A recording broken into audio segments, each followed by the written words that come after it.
Good evening and welcome. So we're starting with a little kitty here. Look at that. So while we are settling in, so I was a little bit in doubt this week about what to play, but I've been playing a lot of Capital of Industry over the last couple of days, just trying to get my this damn fast breeder reactor working and just trying ideas, but it's so slow. So basically, we're gonna be.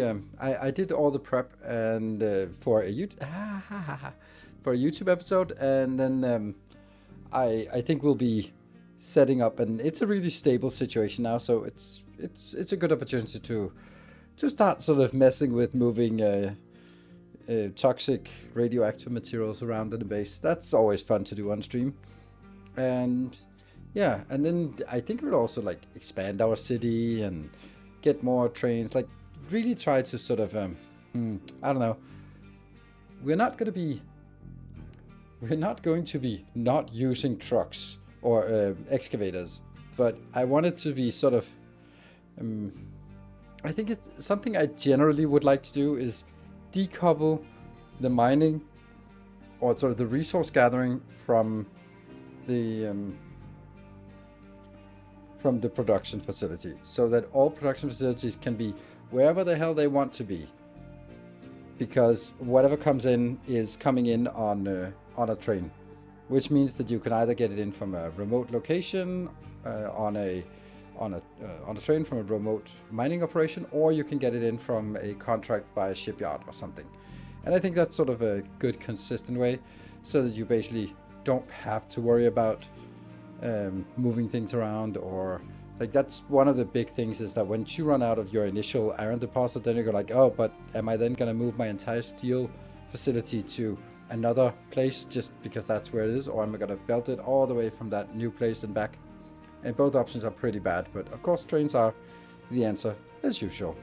So something I've been thinking about as well, like there has been an update on Star Rupture, which we kind of missed, and there's been an update on Foundry, which we covered it a little bit, but we didn't sort of start a series. And you know, I would like to at some point. Captain Industry is going to be done, because once we have the fast breeder reactor, we are having a lot of power. Then it's only about setting up this space program to harvest asteroids and figure out what the hell that does. So once we can, 105 stream, thank you, Messi too. Very nice. Yeah, then once we have that, it's like, well, that's it. There is literally nothing else. That is just refinement, which is also nice and all, but at some point you go like, oh, okay, well, this is how the base is, and and just trying to sort of eke out another 10% is not so relevant. So fast breeder reactor is the last big design, and then there's the work on the space program to see if we can keep that steady and figure out how to get those space probes and asteroids. But that's not going to be today. That's maybe Sunday, depending on how it goes with our fast breeder reactor design. And then the next thing, whatever the next thing is, and I'm kind of leaning towards like maybe starting Monday next week to be starting some Foundry. It might not be like the most enticing thing for some people because it's all blue and all square, but it's just a really chill thing to set up a stream, and I think I want that. What I really want is to play a game that with a controller, like a God of War, ideally a Dark Souls or Elden Ring, or some kind of that kind of thing. Even I would even settle for an Assassin's Creed, like something that that sort of has the little bit of adventure and exploration. I'd love to play a game like that, and it also sort of dawned on me that there isn't really anything like that on the horizon. Like there has since the DLC for Elden Ring, there has been nothing new from FromSoft. There's of course the completely irrelevant Switch 2 game that I don't even know where that is, and then there's Night Rain, which is also pretty awful. So where it's like, where is the Elden Ring 2 or whatever? Like I need that. Or even God of War, even though the last God of War was not great, it was too much. It was definitely too much sequel. all the things that were brilliant about the first one, they were just like, oh, let's do more of that. And we go like, yeah, now it's just more. It's nothing unique. It's just more of the same. The stakes are higher. The jokes are big, are more cringy. Like all that. Like, the characters are more outrageous. So it wasn't that enticing. I mean, it's not a bad game or anything. And then of course you have the usual Assassin's Creed where you just roam around and abuse AI, and that's also nice for a little while. So yeah. So I'm kind of missing a game such as that, like an adventure game, and I don't know where they are. Last year we also suddenly had Blueprints around this time, or maybe that was April last year, and that was also like a nice change of pace. So then maybe it's also like Hollow Knight. Oh, Hollow Knight Silksong. When is the Silksong DLC coming out? Do you know that? Yeah, you know? No, he doesn't know. Nice streak. Are you gonna be spamming your own streak now just to sort of one up? Yeah. So if you hear of something interesting, it doesn't have to be in that category. It could also just be something else. So yeah, I'm looking for some other kind of Last Caretaker. What was that? I remember seeing it.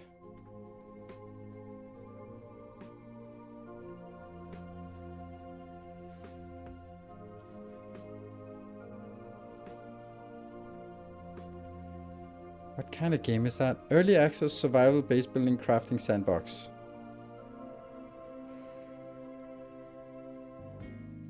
I don't know what... I can't tell what kind of game it is. Like, it could be like a story game where you're sort of uncovering what has happened and something like that. Or it could be more of a... Yeah, I don't know. Yeah, Windrose? Yeah, I don't know. Timbo, thank you for the 39 months. And then there's a useless hype train that activates. Actually, survival style with a bit of narrative in the background. Okay. It looks interesting. So. I remember, I wonder what we were doing the 6th of November. I remember it was sort of mentioned, but that's like a half a year ago. So. Look at him, he's so relaxed. So comfortable. Yeah, so it's see, the thing is, I'm not looking for a game like, I don't know, Ninja Gaiden 4. I don't even know what that is, but that sounds like a... Yeah. It sounds like a genre in itself. If I haven't heard about it before and I haven't played the 1, 2, 3, it's not a big chance that I'll be suddenly be like, oh my god, number 4 called something... Yeah, is gonna be it. It's more like it would be nice to find Hollow Knight. Like, man, I had so much fun with Hollow Knight in the fall, and Silksong subsequently.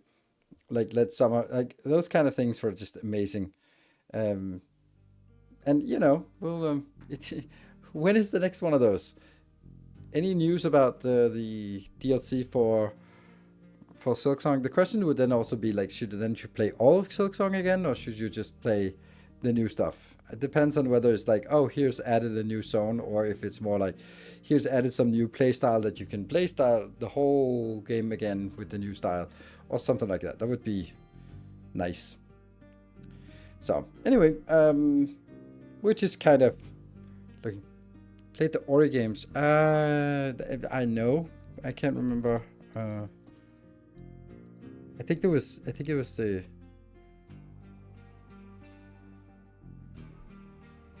I think it's the I don't know, graphics or... How does it... Why is there just like a thing that called Ori franchise and there are no games listed? Top sellers under that. Nothing. Okay, that did not work. No idea. Ori, what is it called? Because I can't find... Oh, Ori and the Blind Forest, Ori and the Will-O-Wisp, those kind of things, yeah.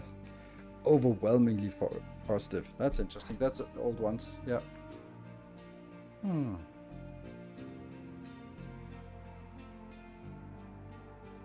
Oh, look at him. He's so cute. He's so cute. Yeah, I'm Blind Forest. It looks cute. It looks a little bit like...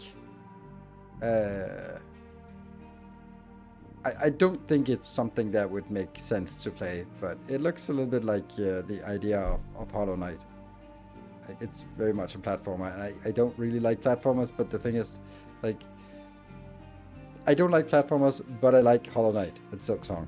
The same way as I don't like action RPGs, but I like Souls games. So, yeah.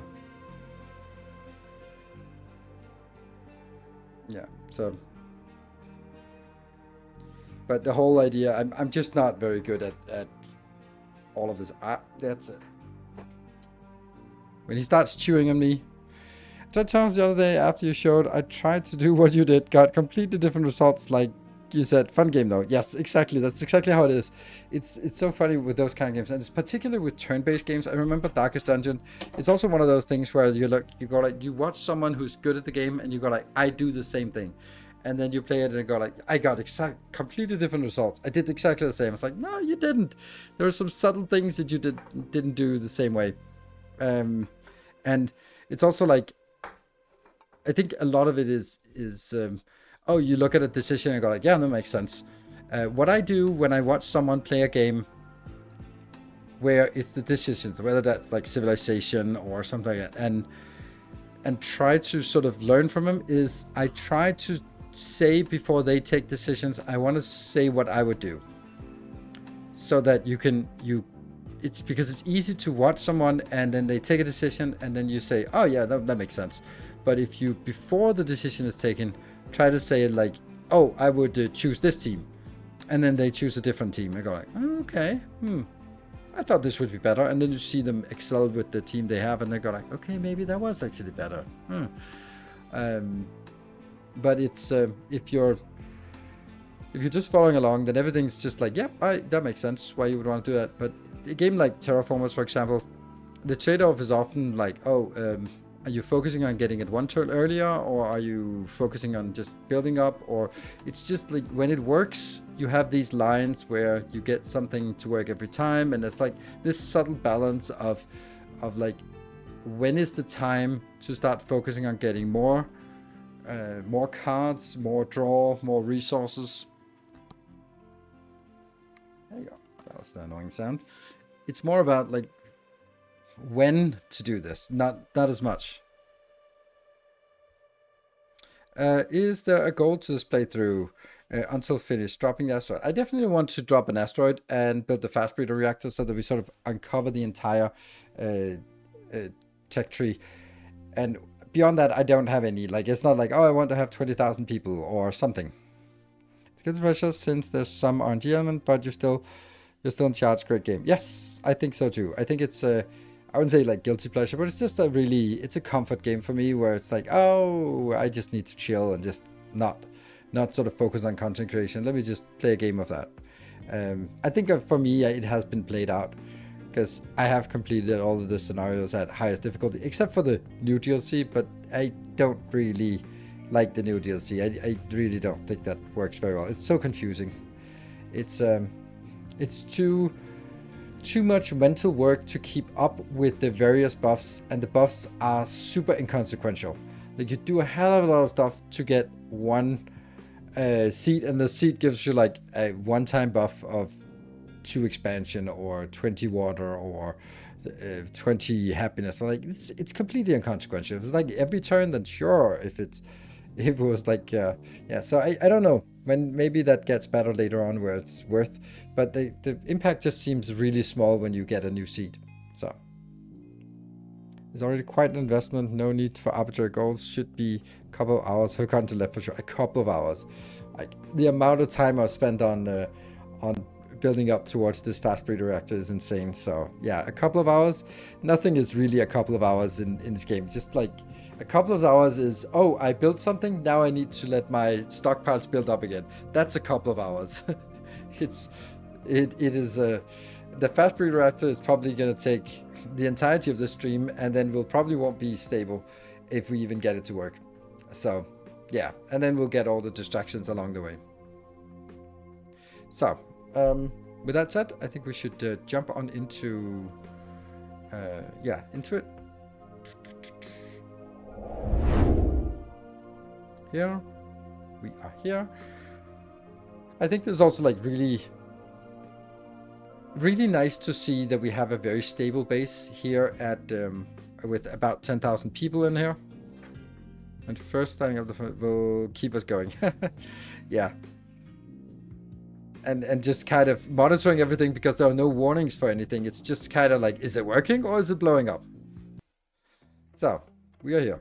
Let's start up. And first thing I want to show you is this. This is my favorite display. No active alerts. And I have alerts on everything in this game. I hope. Except for the things I've forgotten. But I have a lot of alerts. I lean very heavily on alerts. And I fight them aggressively.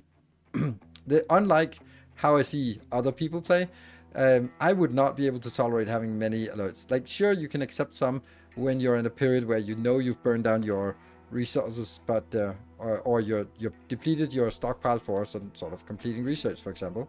Oops. But we have gotten this one off camera. So we got all the research. I would like to... Can I do this one? No, I can't. I would have to get this one first. Can I get this? No, also. Okay. So this and this are... They're not super valuable, like 1% crop yield. I mean, it's something. But I think if we want to look at the infinite sciences, which ones are good, I think housing capacity is pretty convenient. Maybe not, because it's just housing capacity. It's something like, it's just, maybe that's not even worth it. Focus points is free stuff, so maybe that's worth it. Tree growth, settlement water use doesn't really seem like that interesting. Maintenance, even though it's just 1%, or solar power might be nice, but yeah. Yeah. Vehicle fuel. I don't think they're super impactful, these ones, but yeah. If you got power, if you got resources, then keep doing it. Same with alerts. I think you have to be like that. I think that if you're just sort of like yeah, that alert is not important, then if you have 5 alerts that you're ignoring, then you're not going to see the 6th alert that comes up that is really important, like maintenance low. Maintenance low is a little bit different because it's a red alert, while the other ones are yellow alerts. But there are some alerts that you really don't want to see running low. So, yeah. But all of our city is upgraded, and we have now 9,600 people. That also means that we are going to be doing this part here. We're now going to let it come in on this path instead of this path. So, I can actually take this out. It's a little bit longer way to go.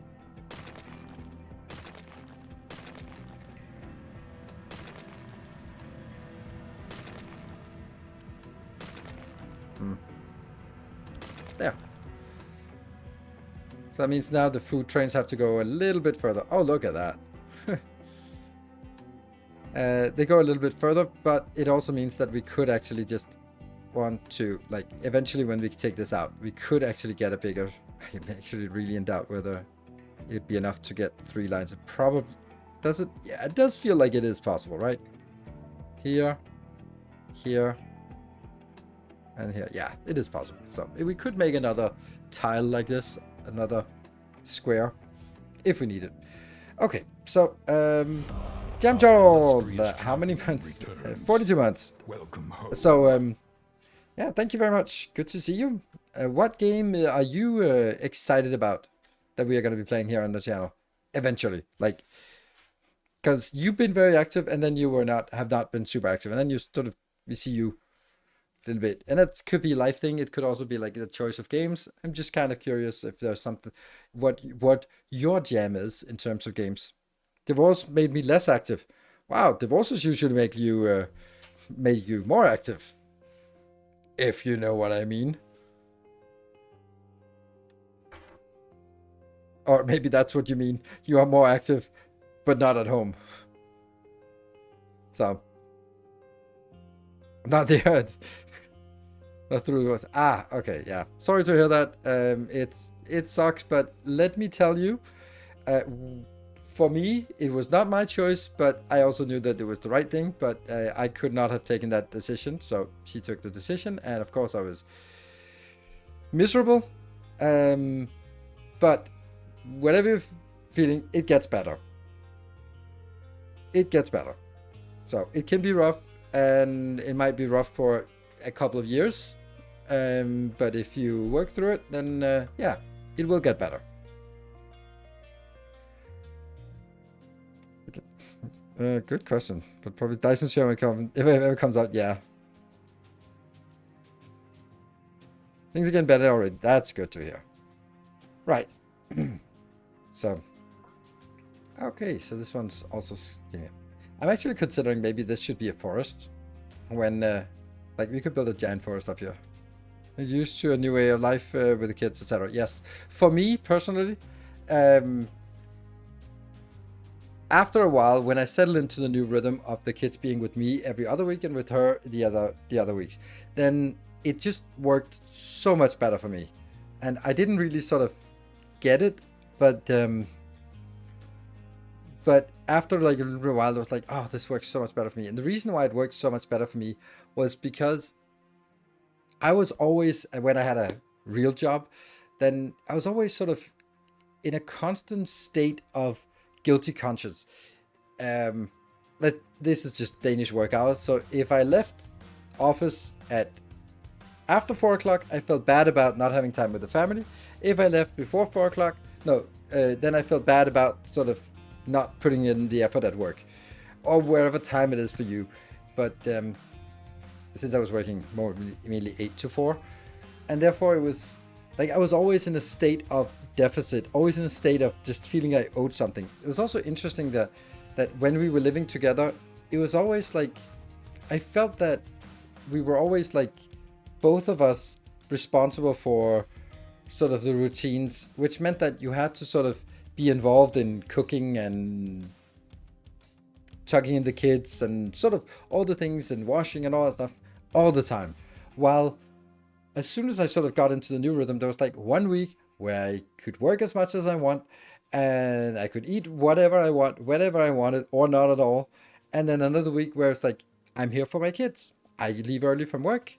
I have to take care of the kids, pick them up from daycare, and it was like, it was so much cleaner because it was like 100% one thing, 100% another thing, instead of this mishmash of 50% everything and always feeling inadequate. And I also felt like I had way more time for social things, which, like, you're two people, you should be able to work around it. But it was just much easier to go like, okay, I don't have to feel bad about going out because it's a week without kids, so I can do what I want. And if it's a week with kids, I'm like, oh, not this week, next week. And it just, for my personality, it just really works so much better. This 100% one thing and 100% another thing. So yeah. Home and watch YouTube. Yeah, feels good, man. Yeah. Always feeling like you're not making the right decision. Now I can make decisions for me without worrying half the time. Yes, the only thing I need to work out is getting back into dating world after 22 years together. Yes. That is, yeah.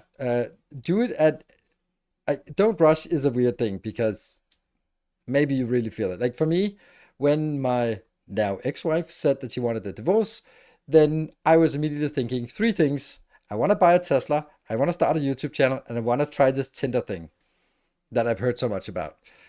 And I've had a Tesla now for a long time, changed it a couple of years ago. I tried Tinder and did the Tesla work out? I mean, I had a Tesla for 9 years, it worked out great. It was an amazing car when I got it. It was also like when it was really rare to have a Model S back then. So it was amazing. It was a really good decision. Like it was also before he came out full fascist mode. So it was, it wasn't as shady a reputation. So yeah, and it was like the first mover effect and all that stuff. So it's good.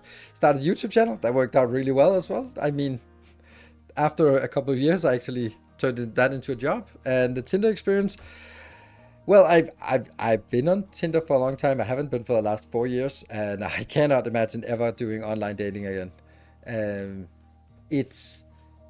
but it was like the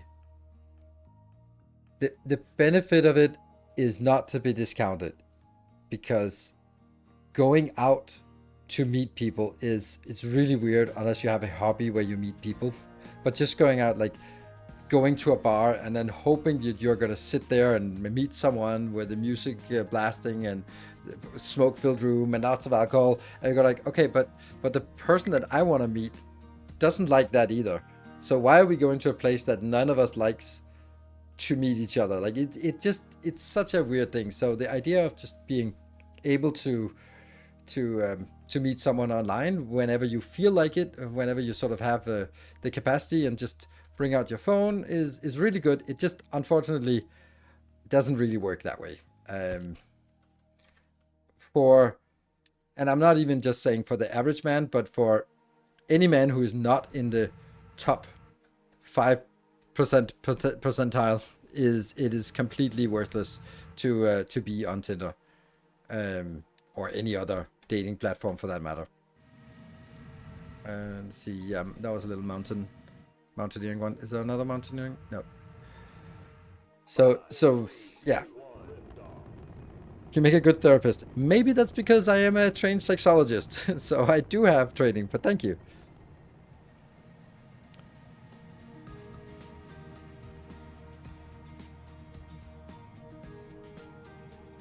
I need a car and a new job, but I need to get out and meet people, and Tinder or Simmer seems like a good way to do it, but it's a bit frightening. Can I meet up? And I don't mean sex. Yeah. Friends are a lot harder to find. For me. No. Let me phrase it. Male friends have been incredibly hard to find for me. I don't have many male friends. Because the things that most men are sort of how they're engaging is of absolutely no interest to me. Anthony Murphy, thank you for the 2 months. Welcome back. Thank you for the Prime. A bit of fun is okay. Yeah. So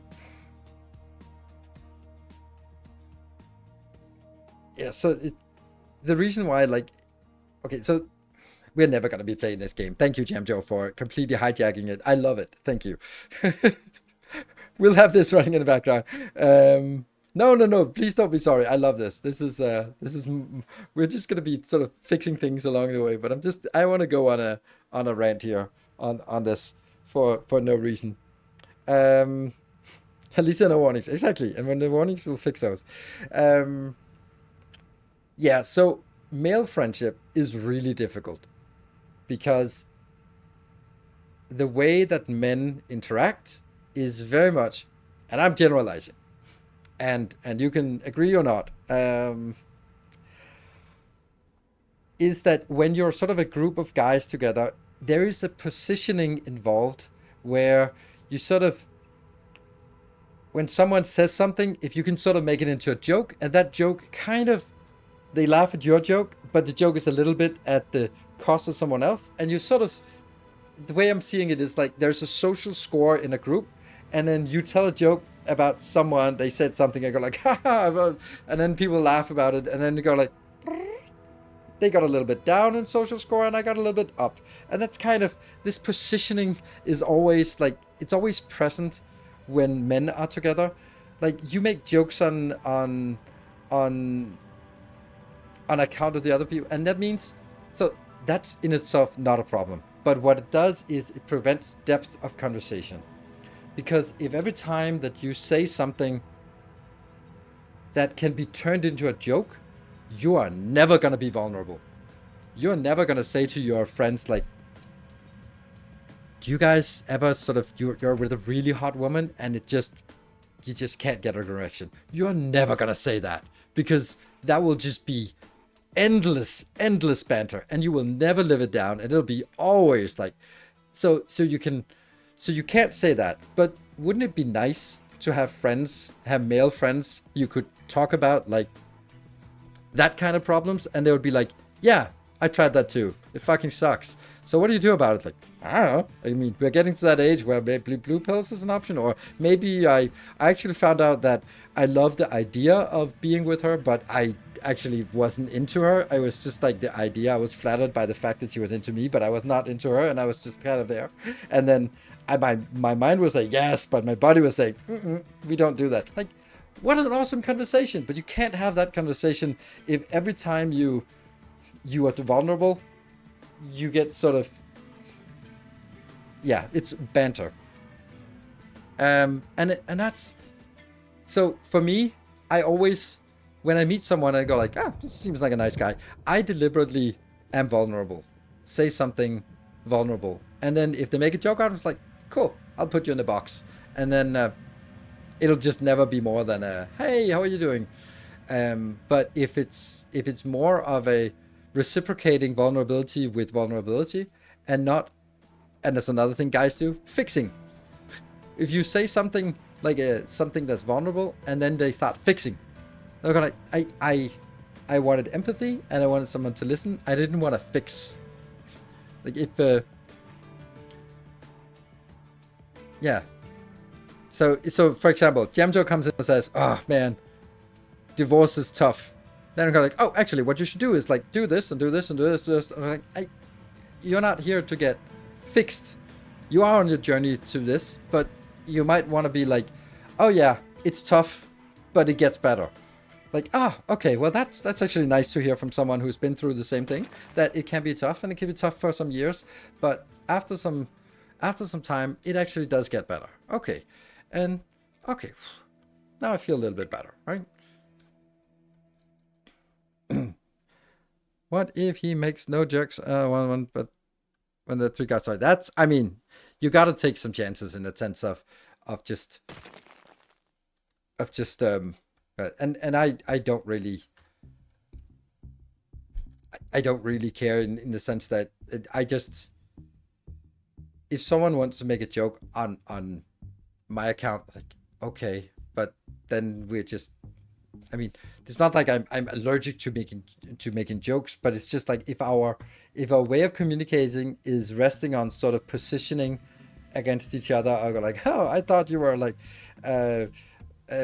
what happens, a place where I see this a lot is in the rope community, because it's very heteronormative. So it's a lot of men tying women, so dominant men, and rigging is a solo activity. So all of these, the majority of are men who are loners, who are dominant. Like, there's like, when we interact with each other, it is like, it's all posture, and I'm breaking that.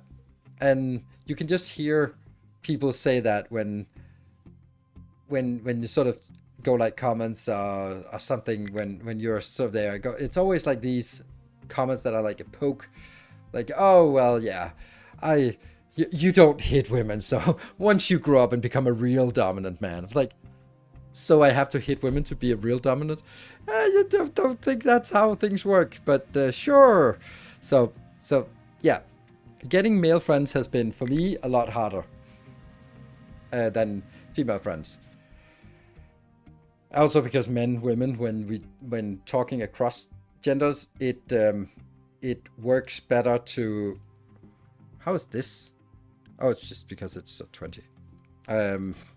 You're more inclined to talk about feelings and vulnerability than you are when talking male, for example. So messed up, and it's only getting worse. I fear for my two sons. Yeah, but you can set a good examples and help them sort of. Yeah, but I feel exactly the same way. This is kind of a familiar way of seeing it, but about the banter, so true. Yeah. When doesn't guys want? I mean, yeah. By myself, so that and other people say Say to our family. Yeah, but that's also like, that can also be like a defense mechanism where you sort of belittle yourself so that you do it before anyone else will. So whew, I'm safe. I took myself down a notch, and I also do that. So don't worry. Yeah. Yeah. So I think that it's, yeah. But in terms of sort of how to get into the dating life, holy shit, that's been awful. Out next Monday on YouTube. That has been pouring concrete into the sea. Now they take rock. I mine a lot of rock from just this this mountain is starting to disappear. I mine it. I travel over here, and then I use it for landfill. This used to be an ocean, and this used to be an ocean. So we're just building landmass by pouring it in here. Or even really sex. Just want to widen my group of friends. Yes, exactly. And it's, I think that men generally, again, generalization, connect best through shared activity. It's really like, it really difficult sometimes to just be like, meet someone and go like, hey, you want to meet for a coffee and talk? And it's like, you could easily do that with a woman, but I find that to be super awkward to do the same thing with a man. I go like, hey, you want to meet up for a coffee and just chat? And of course you can. And there's as much of a need for it as for anyone else. Had to meet for a pint and chat. Yes. So having something, a third thing to share and sort of have as sort of a safety conversation topic, it's always like, it just makes it safer and nicer. Beer with the boys, yeah, but I don't drink. I don't get drunk. I mean, I have a beer for dinner, but that's it. But that's and beer with the boys can also just really turn into some not a very constructive thing, where it's just like you get shit-faced drunk and talk about the same things you talked about last time, and then it just becomes like, oh, it's just collective alcoholism. There was a friend group from my earlier work, and they were just going out and sort of tasting beers every night. I was like, oh, I hear they have a new thing on tap at Mikkola. Let's go there. Let's do over in Brewpub. They have something. Let's go there. And it was just like, this is just organized alcoholism. This is not like hanging out. Pub quizzes are great, especially non-alcoholic drinks. So it's like, yeah, exactly. Pub quizzes, that kind of thing. But trying to find something. Like for me, Tantra and later rope has been completely life-changing. Not just in like having something that I'm good at, and it's popular, and it's something you meet over. There's events, there's facilitators, there's a community, and it's like a small community, and yet it's not like a stale community. It's just really amazing to be part of a community, whatever it is. So whether it's some kind of sport or some kind of social activity, it's just really amazing to have something to bond over. And then for me, I also really like the fact that it's also something to meet women at. Right? It's also nice. What was it for you again? First it was Tantra, and then later on it has been rope, shibari, kinbaku, whatever you want to call it. So yeah, my hobby is tying up women and sexually using them. That's my hobby. It's a good way to meet people, and it's a good conversation starter. Yeah, bonding over bondage, exactly. I love it when people ask me so like randomly, like, what's your hobby? It's like, oh, I tie up women and use them sexually. That's either a great conversation starter or like a complete conversation closer. Yeah. So anyway, we'll do a little bit of factory building on that bombshell, but feel free to ask. This is kind of, you want to come to my van? No, it's not a van. Dedicated lounges. So this is where we want to build our nuclear power plant. Let's go through the designs then. Yeah, I mean, there are so many bad puns. Like, hey, are you coming to us? Like, no, I'm a bit tied up. Like, have to catch up on what before I watch your actual gameplay. No, you don't have to catch up. You can. It's been like the last couple of episodes hasn't been doing so much. Are you doing another Let's Play of Captain Industry? No, I'm doing the same one. I'm not. I have a 27 episodes on YouTube now, so I'm not starting a new one, but I'm finishing the one. Cheaper than my therapist. Anytime. Feel free to come and pour your heart out here in stream. I love it. I have a friend, and she is. I actually have several friends who are independently of each other, and then they're saying like, you really should have a podcast or write a book or something about how to be a man in this society. And I take it as a compliment, because yeah. When the game was new, I might start a new one, go from the beginning. Yep, and then you can use my Let's Play as a guideline, because it's like there's literally 27 episodes on my YouTube channel. And we are very much towards the end. So, fast breeder reactor. Let's have a look at it. I'll be walking through it again just so we go all of it, and then I'll be skipping chat a little bit, but feel free to ask something and I'll pick it up in a little bit. First, let's just explain it, how it works. So it has 4 steps. This basically corresponds to step 1, what the numbers here. And it takes water in and gets super steam out. Super steam is what we turn into power. So 1 stack here becomes 18 plus 12 plus 18, that's 36, that becomes 30. So each tick of this is 30 megawatt of power. So this is, no, it's 60 megawatt of power. 30, that means it's not, yeah, it's 60 megawatt. This is 60 megawatt of power, yes. Because that means this is 240, and then there's another 240. So this is 240 megawatt of power. It uses core fuel. It is normally set like this, where it uses 4 core fuel per step, per power level. And then it also has the advantage that if you put blanket fuel in, you get enriched blanket fuel out. Blanket fuel is used to generate more fuel here. And the way it works is that, for example, when this one's running at tier 4, then this is consuming 16 and producing 16.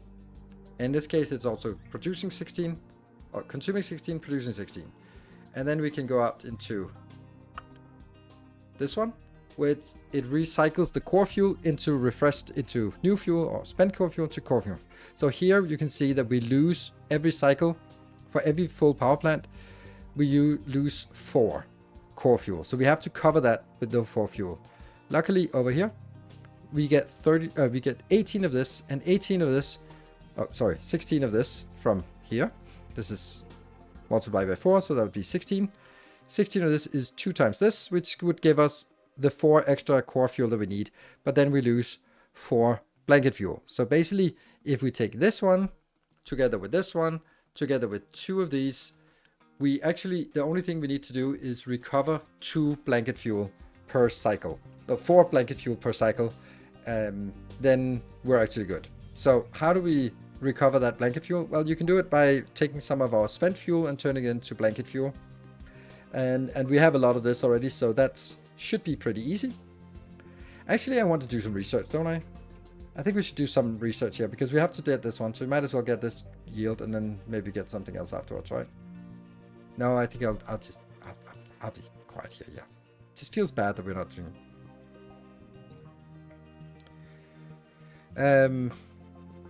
So we can do this to recover and use our fuel from the old, or the spent fuel from the old power plant. However, there's also another way, and then that is by setting this one to off. That means we don't do any blanket fuel enrichment. The advantage is then that we use half as much core fuel. So this fully operational is 8. This one fully operational is 8. And then the other one here will be working at triple regeneration. That will then be making 48 of this and using 16. So now the core fuel consumption is 8 plus 8 plus 16. So it's still 32. That means this one, these two, will still recover, and we're now at a deficit of 8 core fuel. These here will consume 32 blanket fuel and enriched blanket fuel, and then get us all the core fuel. So now core fuel is taken care of. We're using 32 out of the 48 blanket fuel, enriched blanket fuel, and we're now outputting 24. We have to put in another 48 here. So we have the 24 we already got, but we're missing the rest. So what are we going to do then? Well, we're going to take it over here, and we remember we have this one is producing 48, and the 32 are used, so we have 16 remaining. Then we use 2 plus 2 plus 2 plus 2. That's 8 more. Then we have 8 in reserve, to keep that in mind. Those 8 using infinite depleted uranium and salt becomes twice as much blanket fuel. So we take 8 in here and get 16 blanket fuel out. This one was doing 24 plus 16 is 40. That means... Damn it. What is this now? It's the water again. Okay, now we're going to do this thing that people have been saying to us, like, do that.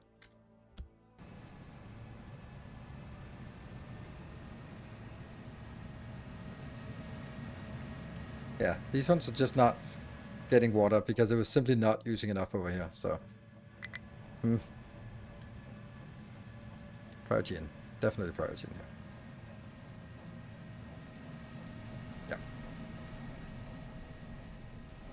And this one will now be scaled down. It should only be sort of supplementing it a little bit. It shouldn't be taking the whole thing in. There you go. So if I get 200 in, it's enough. Good. And as these are working again, then this will start dipping pretty quickly. Good. Whew. Mind control tires, no designation. Oh, it actually cut this in already. Now we just eat the whole mountain. No reason to take chunks. Let's eat the whole mountain. Good. Teach real knowledge about world's material processing industry. It's much better than most games. It's this is actually simplified how a fast breeder reactor works. So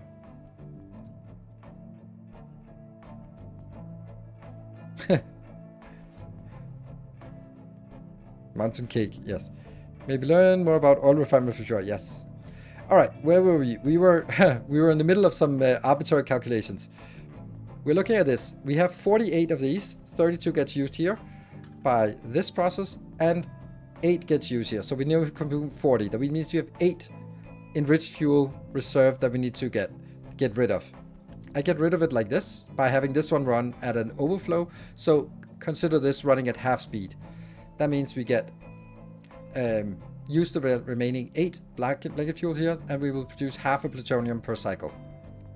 It's not much, but it's going to be used for our space program. And then it'll be filled up in here where it gets those 2,400. So it's plenty. So that takes care of all the... We now gotten all of the core fuel taken care of. All of this core spent fuel. 0D83. Thank you for the prime for 35 months. Much appreciated. We now taking care of this. We now taking care of the 48 enriched fuel, and then we have to look at what we're missing with the blanket fuel. So we get, this one was 24. This one is running at half speed, so it's another 6, so it's 30. These 4 are 16, so now that is 48. And then we can just use a single one of these, and that will get us to where we want to be. I don't actually think I want to have this recipe here. But I have built 2 of them. And the reason why I built 2 of them is because I want to...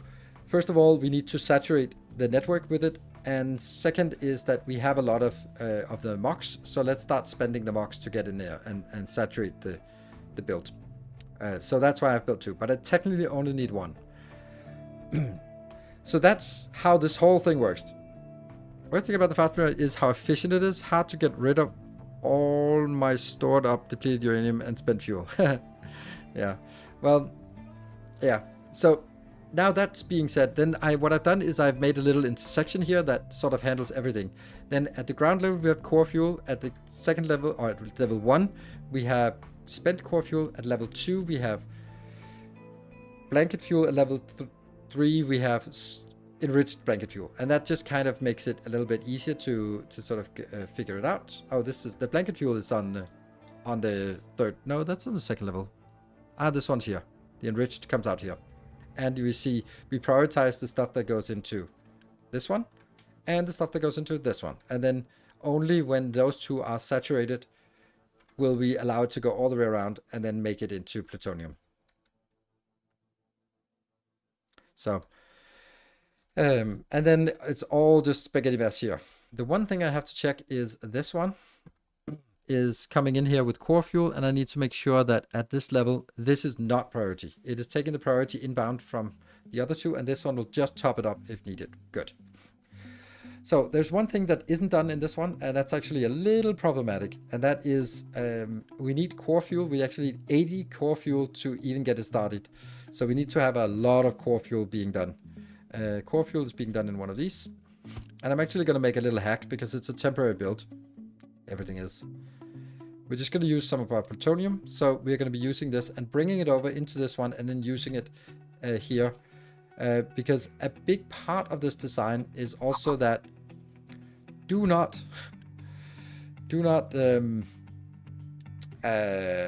transport toxic stuff too far on belts. So short belts, please. Even shorter if you can get away with it, because it's the stuff that's stored on the belt that kills us.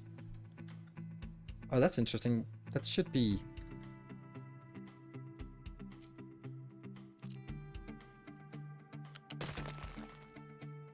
There. There you go. And then this one will also need salt. I'm not going to bother with getting salt in, even though I have it here. We'll just bring it in because it's a temporary thing. Because we could get the salt in from here. Actually, let's see. It's pretty close, actually. Yeah, let's do that.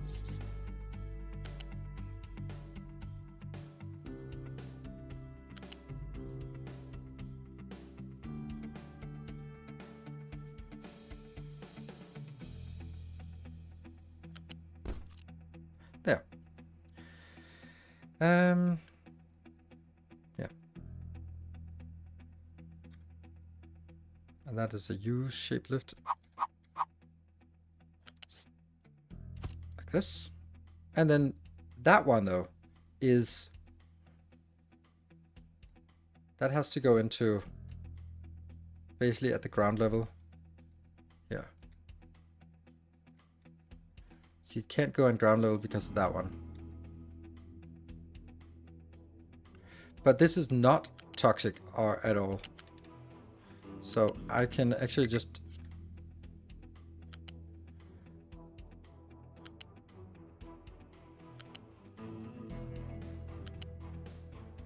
Here. So it can go all the way in and then gets distributed out to the other ones. Good. Yeah.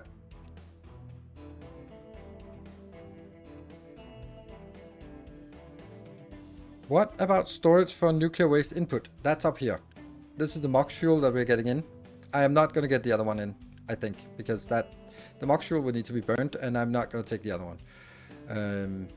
And then this is the two outputs that we calculated we need to sort of refresh it, and then it gets shredded, compacted, and sent out. And then this is also like a nice row here. So everything comes in here. The other two inputs are here. It's brine outbound, and this is seawater inbound. So all of this is just running on seawater and then very low quantities of these things, which is insane. Of course, we're going to manually do some transferring of this, and that's going to be a little bit challenged. But this build, I think is really good because I know someone, that was probably you, Vasily, was saying that you were doing it like this with level 3 here. But when I tried doing the calculations for level 3, it just ended up with everything being sort of like running at 3.5 of these, and it's like all of it was like running at a little bit off ratio. So when I tried it with 4, it worked really well. Also because the power output for level 4 here is exactly 1 column. So now we have 9 columns, and that means 540 megawatt of power outbound. I think that's really good. So let's try this one. It's going to be an absolute nightmare to build. 10,000 construction materials. Woohoo! And I will flip it, because of course I will. And then I want to build it. Shoot, this is a problem. I kind of want to landfill this area as well. So, I can build another. When this one's done, then I can build it in here, up here, and then landfill that way. Yes. So let's try and see if we can get down here.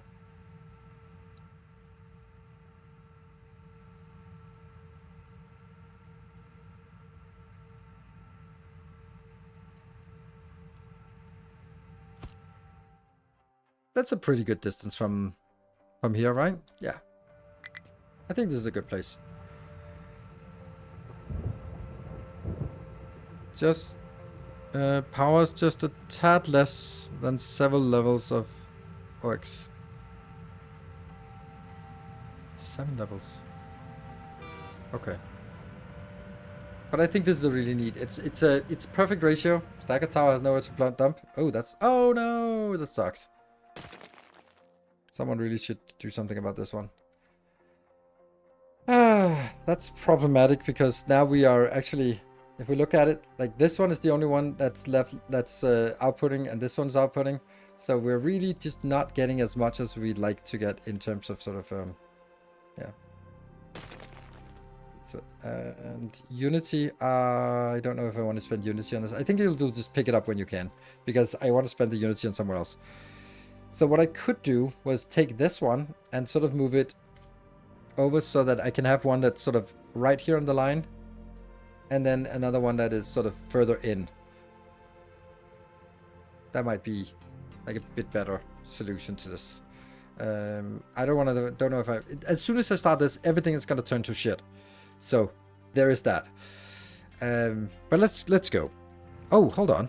This is too far away. I should make it a lot closer, right? Yeah, it's unfortunately not a great place. Should make it down here.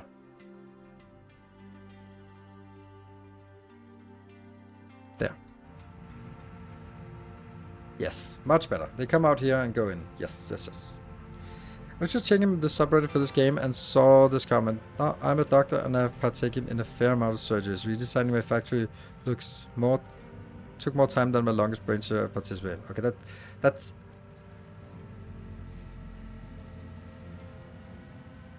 Oh, I got the ick from that one. I know it's not you.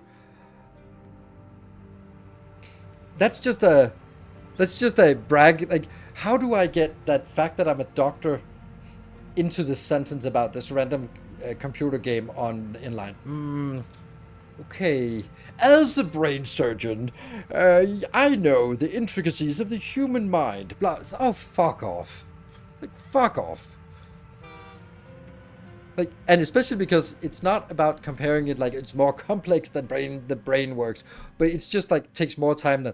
So what? Like, I'm a nurse that works night shift. It takes longer to redesign than a night shift. Yeah, it does. But you don't see nurses throwing it in there, the fact that they're a night shift nurse that works 10-hour shifts. Like, yeah, fuck off. Implies that they are horrendous in factory design because designing shouldn't take that long. Yes. And also that they are really proud of the fact that they are a brain surgeon, but they don't have anyone to tell it to, so they have to go online and tell it to random people. They might be the best brain surgeon there is, but they don't have anyone to share it with, so they have to come online and brag about their credentials. Should be a speedrun. True that, not a speedrun. Don't speedrun brain surgeries. Like, it's those kind of comments where, like, I knew someone at my earlier work. It was like all developers, all nerdy. Like, you would rarely see 2 matching socks or a t-shirt inside out was like 50-50 chance. Like, it was that kind of place. You were there for your skills. You were not there for your socials. It was perfect. And there was this guy who started showing up in a suit and tie, and I was like, "You're a programmer. You're a developer." Back when that was a thing. DH, thank you for the 26 months. And then suddenly we were sort of hanging out after work. It was like,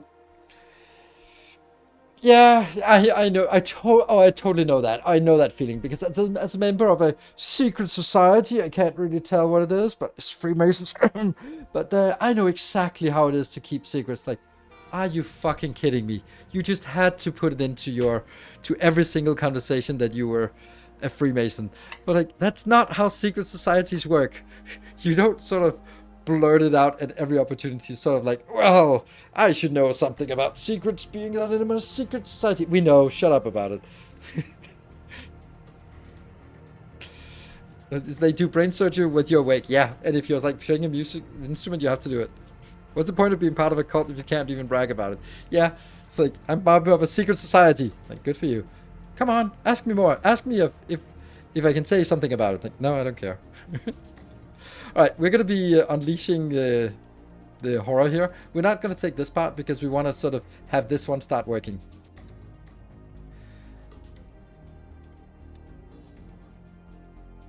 There's a giant facility here. Maybe we could make like a... Yeah, we can probably use this for making hydrogen later on. Come on. Where are they? They should be on the horizon, just ton of vehicles come in. The one thing though that we want to avoid, yes. These have been set to off. Yes. And I don't want these to be getting things inbound.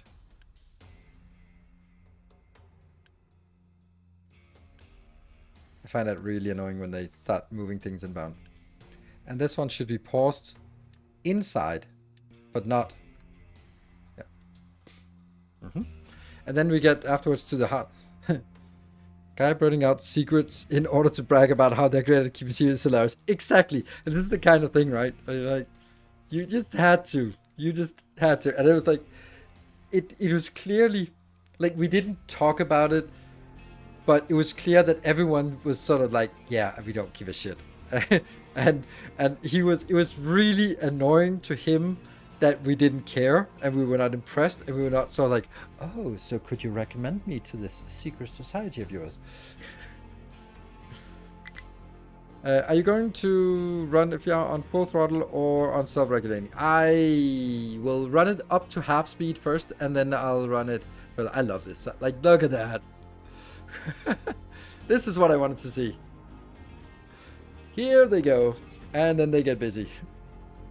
And we also have high mono. I will just do... Maybe this will actually be the last of these we do.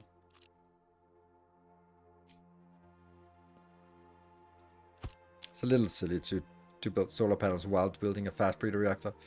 So now it comes in and starts complaining about stuff. And I have... Previously, I've set this one up so that it is not exporting. Now this one can export. Oh, but only the small trucks, I guess, because the big trucks can't get in here. They can't go underneath. Yeah. They can go in here, but they can't reach past this because that one is in the way. Yeah. It's fine. It's not that much we need to transfer. And now we get like all of these warnings. This one should never be getting things inbound. There we go. They'll come in casually.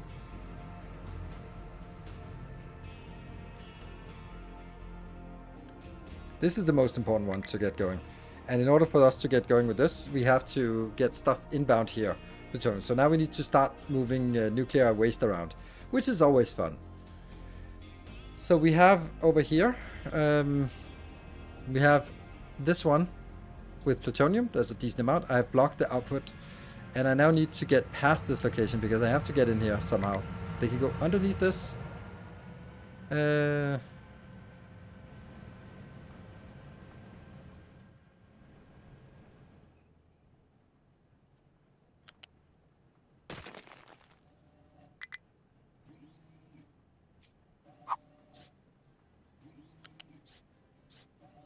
Oops, wrong way.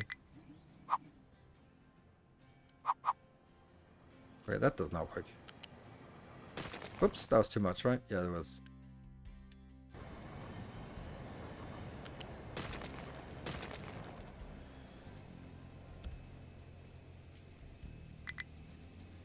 Here. So this gets up to level 3. 4.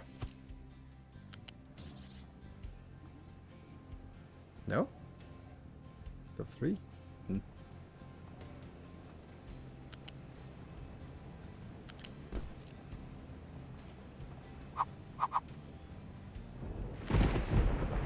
Good. And then this one has to come out.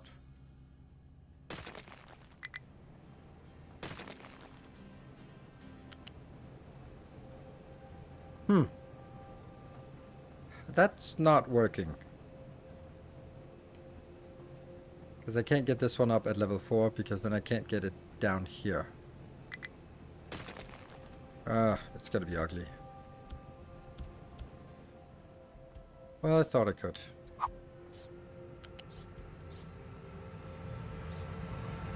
Yeah.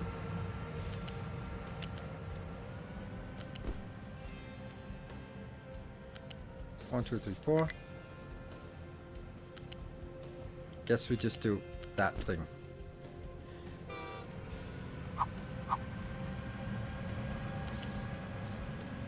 Yeah, that's actually working fine. And then another one of these. Nope, that's the other way.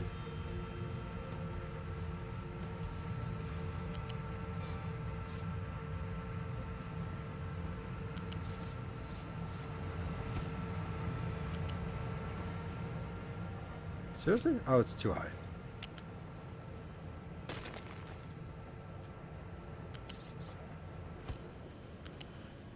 No, that doesn't work.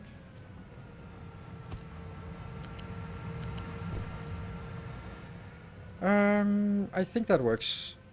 Almost. Except... Oh, they can go over here. Yes.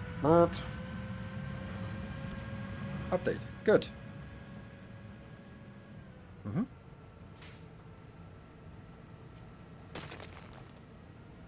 That means now you can build something in here.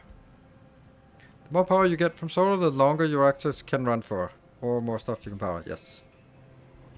How many advanced distillation should one aim for setup? Advanced distillation. I am using... If you look at how much diesel I'm using right now, it's very, very little. I'm using total consumption here. It's like not much.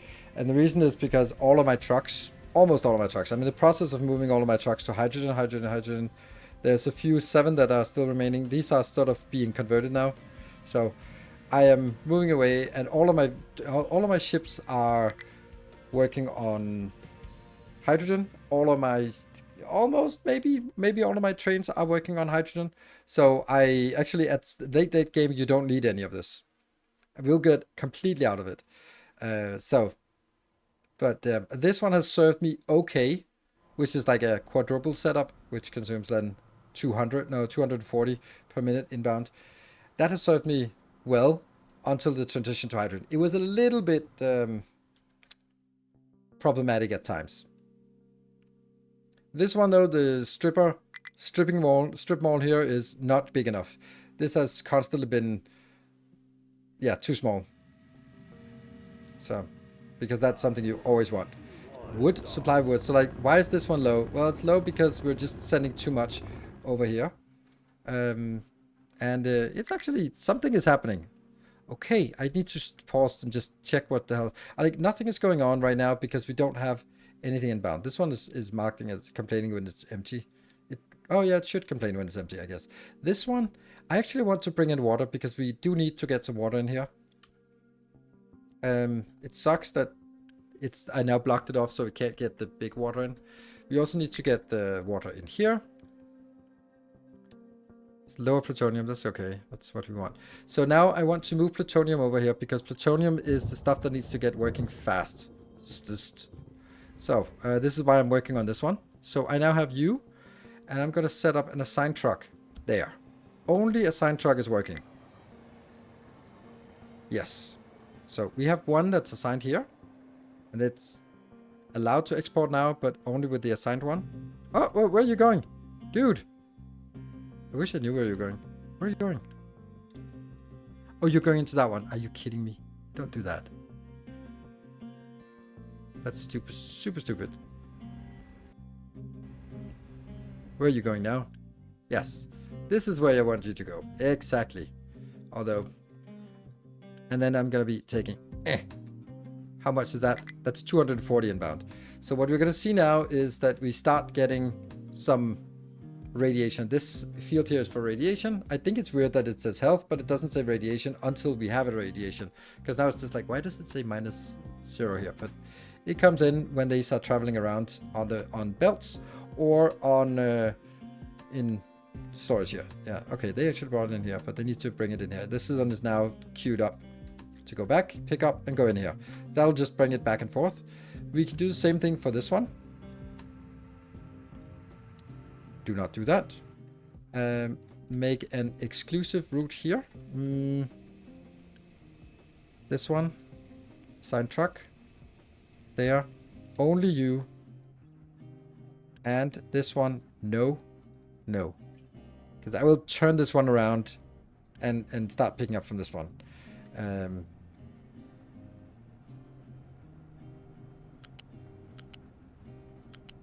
There.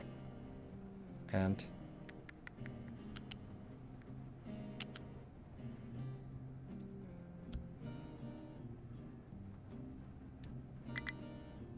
yeah, I'm pausing this so that this belt can empty. There. I don't want these floating around or being in my shipyard. So now I'm bringing it back here to this one. And you have one. And that will be filling it up. That's fine. And then I will bring that in. Okay, there is something inbound. And you are working. Great. You are also going to be requesting one. This might be a little bit too aggressive, but let's see. No pollution or no radiation. You can see radiation level on the production stats. Oh, really? Or is that a separate one? Is that another pollution? Radiation. Oh, cool. Yeah, okay, so radiation starts working, and I think it was like over 800 or 600 from 84 fission products, blue barrels, or from 200 plutonium. Yeah. Okay. Yeah, the blue barrels are really insane. So each of these have, like, this is power 3, this is power 2, this is power 6, and the MOX is power 4. So the fissile product is twice as bad as everything else. So we really don't want to keep that around. So unfortunately we have like a long line here that goes in, but it's like it's a mostly empty line. Like for example, now there's one on this belt, and then it'll go in and be done with it. But at least we got some MOX inbound. Good. I don't mind that we get a little bit of radiation.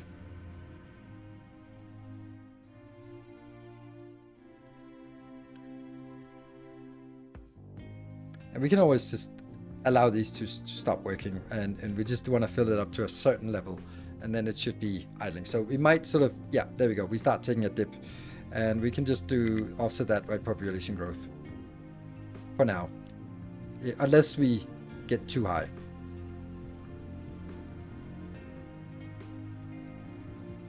But I think this is, like, you're not coming in now. For example, you have a 244 out of 240, so it's not even sending in the next one. This one has to do a few more trips, and then it'll actually pause, and then it'll only go when it's necessary, which I think is okay. It's getting a little bit worse, but we'll recover. I also have a good stuff. Every 800 radiation gives you, yeah. But it's necessary for us to keep this one going, because this is the one that we might actually, well, once this one is saturated here, I actually want to Unity build these, because they need to keep going. These will not get anything inbound. See, I can't activate them yet. I do have 400, so I could activate it, because then they pull in from the pipe.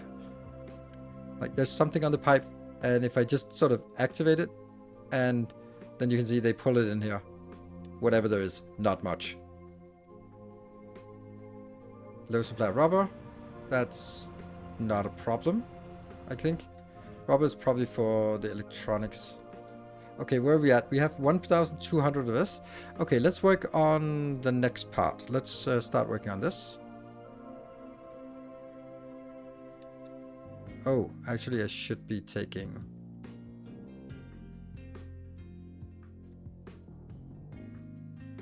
Oh, let me check something that was like, this is a problem, right? One of these is... No, they're okay placed. Good. Okay.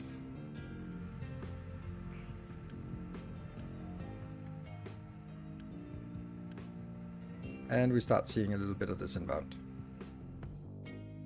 Core fuel does not have radiation effect. Its own bells. I know. That's why I'm also just don't care about this. But it's just that I need this to fill up in here so that they saturate. Because I can't store 80 in the belts or in the pipes. So I have to do this to sort of suck it in. Because the pipes will be otherwise be filling up. And I need to get it in here. So we just do this and then turn it off again. So it just kind of... I think I'll just get another one of these online. There we go. And we can now get this one off again. Because it's manageable now, I think. Yeah, we have 17 housing left. And electronics is bad.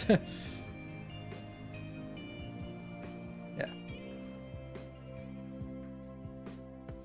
This one... Oh! Really?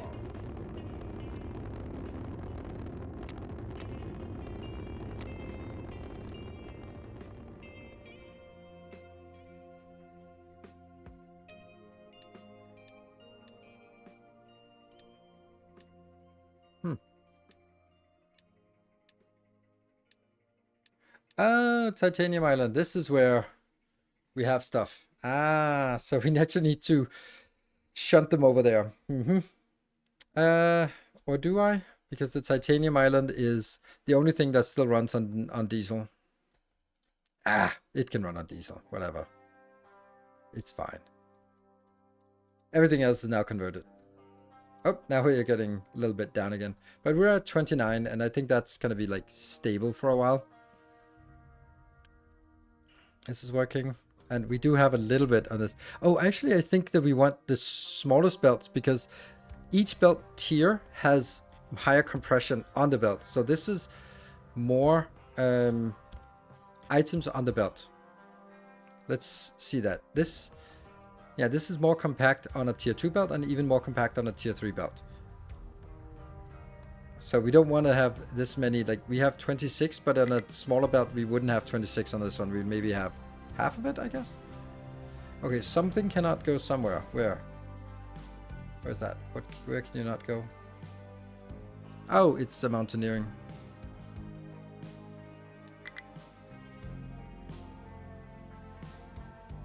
Oh. Huh. Okay, they were all trying to get there. Really? What happened? What the hell happened?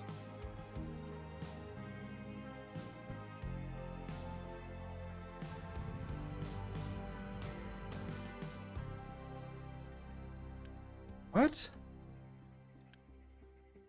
Hey, that's one, but where are the rest?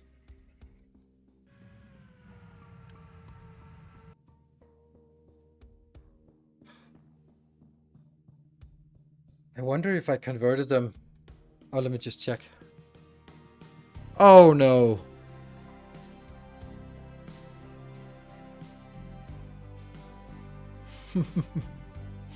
Well. Well, that's a waste. Okay, you are going to be changing to a mega excavator. So if I had 22 plus 1, that's 23 in total. I probably had 7, no, maybe 8. And that means I need 7, convert 7 of these. That's 1, 2, 3,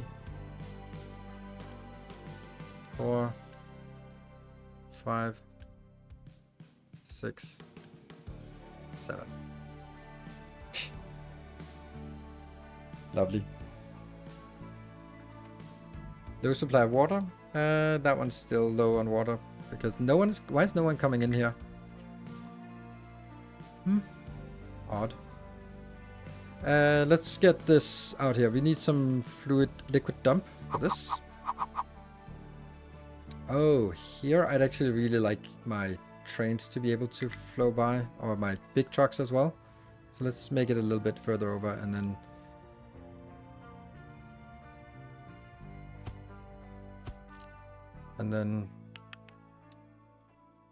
I've got some seawater pumps.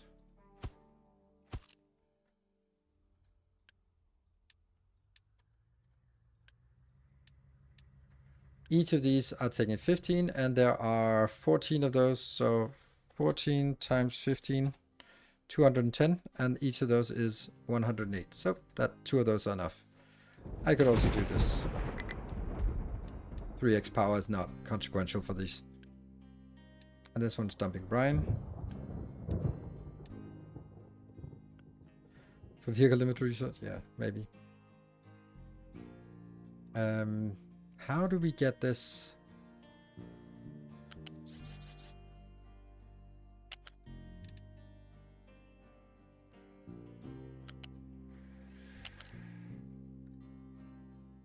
Let's see. Let's make a truck like this.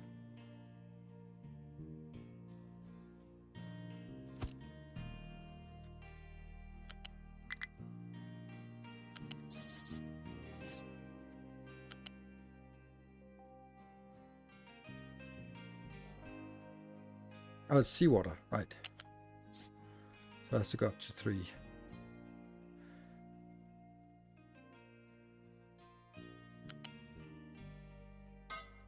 Yep, and then here.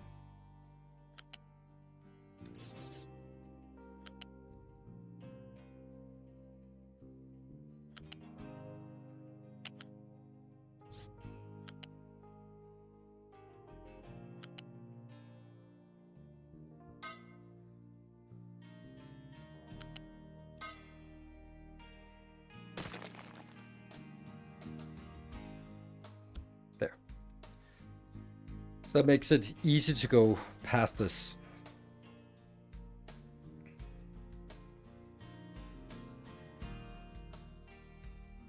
There's a bit of electronics, that's expected. This electronics will also probably run out as I continue to work on more power plants, because power plants are kind of ridiculous in how much.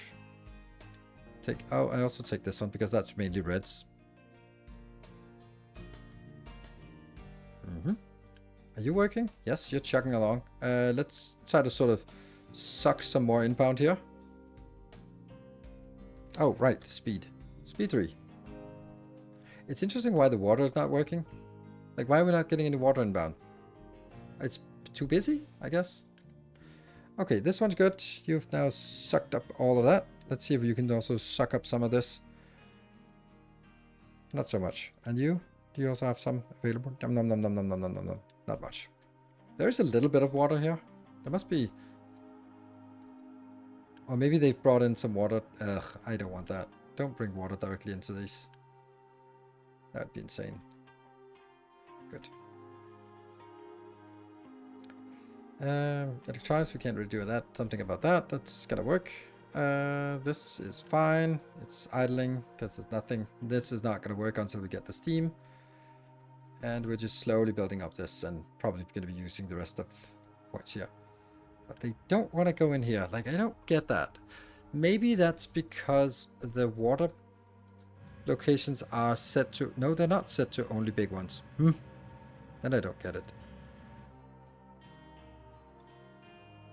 And this one's also big. Now this is also available. And the trucks here. I could, since we're now getting a little bit here, so we're sort of stable, we could do like another flurry of bringing in some more MOX fuel here.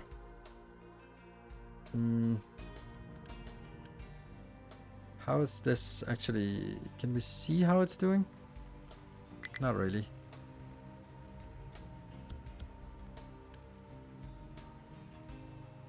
Stacker tower has no place to dump. No, this is bad.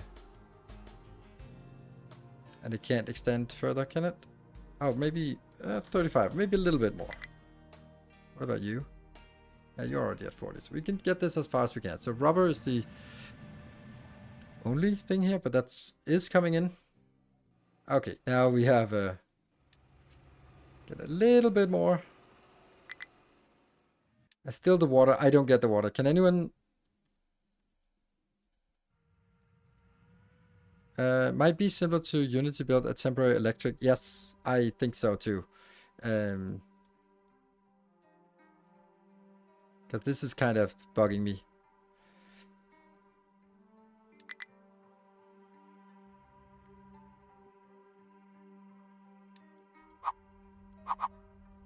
But oh right, the problem with this one is that it needs clean water in. And I need clean water to get clean water and blah, blah, blah, right? So,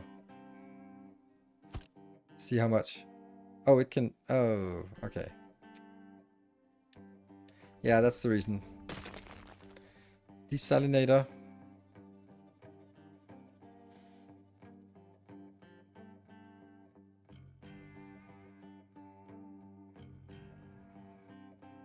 I don't know what you mean, desalinator.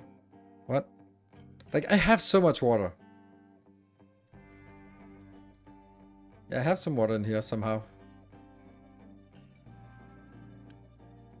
I don't know. I think they brought it directly in. I think it's this one that is just kind of weird that they don't want to go in here. Like, I've tried to sort of flag it as only this, but...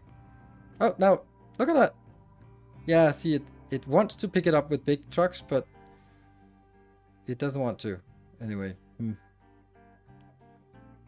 See, it was trying and then it failed. Because these ones are the big trucks. That's so weird. Yeah, see, now it complains. What if I just put only small trucks? Then it just doesn't get anything. Because... Maybe because the small trucks are too busy. I mean, yeah, but... Yeah, temporary input water tank. Yeah, I guess so. It's kind of... It feels weird, right? Because that was the whole point of this one, was that it was also like a temporary input water tank. But then I blocked it off with this one.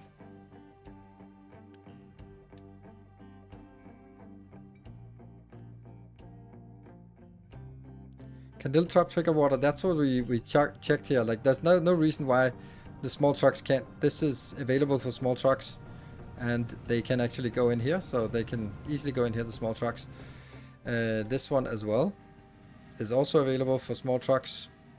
No reason why. And also this one. No, this one is not allowed to. Weird. Why are you not allowed to go in here? Odd. But we are generally not transporting water by truck. But I guess it's the small trucks. Oh, maybe it's just 8. Let's just switch it back to 8. Because everything is priority 8. So it would only get to priority 9 when everything else is done. So maybe that'll be... We can always just see if it's because it can't do anything. There you go. Okay, so it is getting in here. It's just kind of... It was a priority thing. Yes, it was a priority thing. This one. You are getting more in here.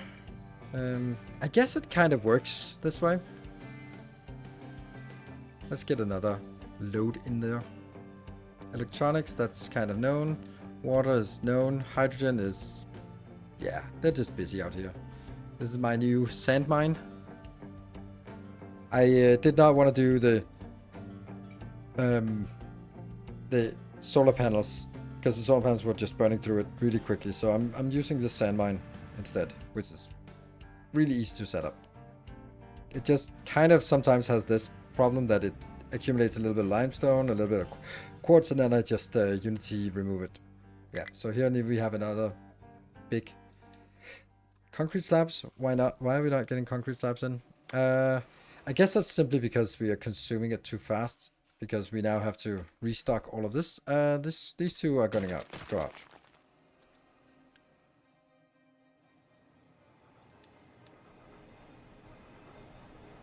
Oh. Hold on. Pause that.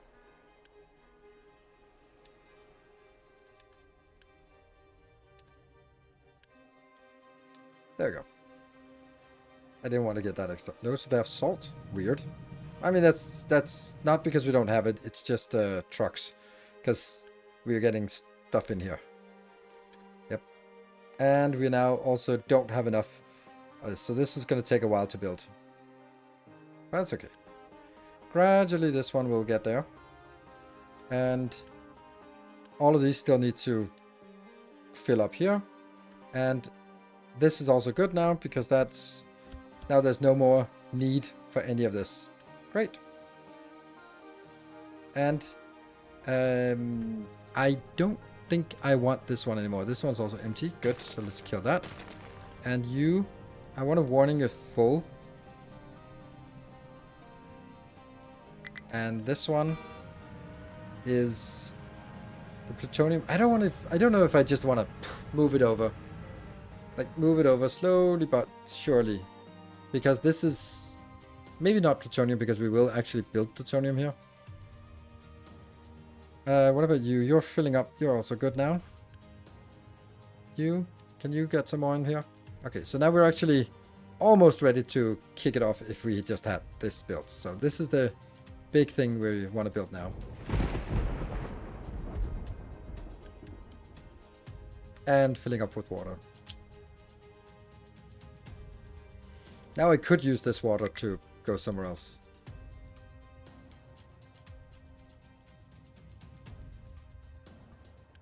But I guess we're getting this. I mean, this is not going to be the bottleneck. The bottleneck will be here. The fuel will be what prevents us from getting started. Actually, we have everything online, which I don't think we need. Like, there's no need to get like stuff like these two. They are going to take 100 years before they're relevant. We can also just kind of pause half of this, because even when we start it up, we are not going to be getting all of it. Interestingly enough, why this is activating again. Oh, maybe it's because it sucked a little bit in here. Open. Not enough fuel? Almost. Okay, so we also unfortunately have to do another thing, and that is over here. This one has been increased, been pretty big. We are unfortunately going to have to take this one down or build an extra house. I think we'll build an extra house actually, because I kind of like that. Oh.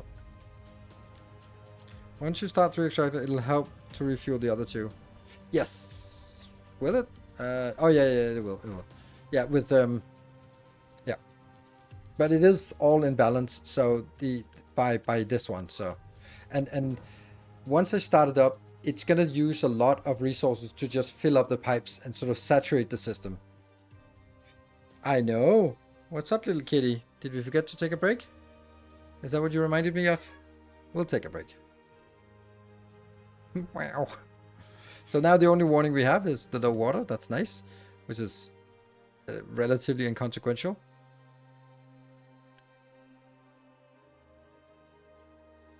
It's net water 0, so I think actually I want it to be pretty much full here.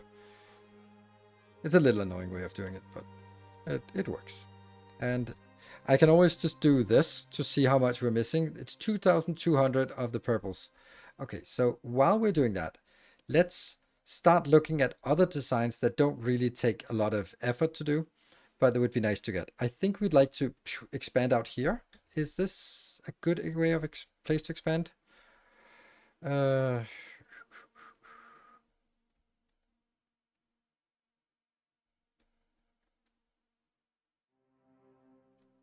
still a little bit of filling remaining here.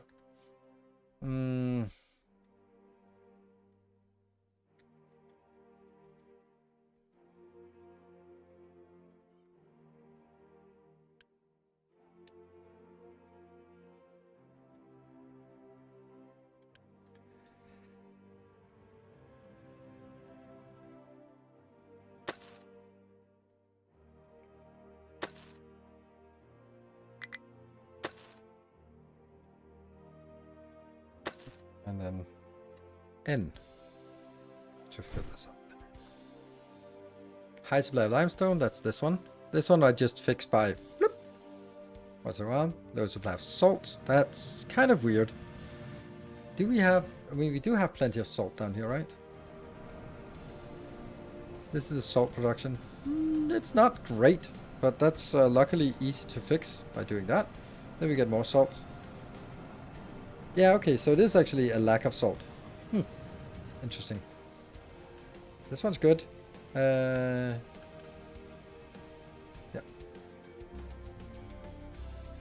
Yeah, spreading the island thin, yes. By just scraping off layers on this one.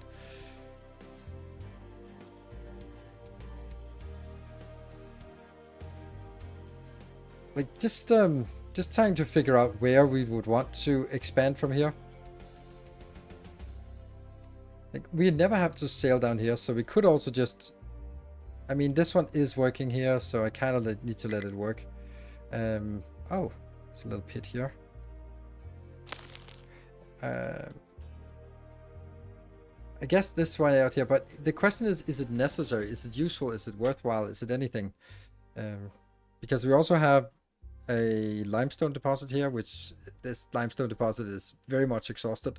Ooh, that's close. That's actually pretty close to disaster. Well, what could possibly go wrong? I don't like this one, and I've already prepared for a replacement here with limestone coming in, so we can just drag it in and go in here if we want to replace that limestone. But really, where do we want to expand? Like, it would be nice to expand somewhere that we can then put in some shipyards if we want to. This is not a good place. It could be a good place for shipyards, couldn't it? It'll hold, probably, and you're all hoping that it doesn't, because that'll be more fun. These are all going out this way, so obviously don't break this. Like, this is also a nice big area for build. I kind of want to take all of this and move it over here, so that this could be a forest. That damn salt thing.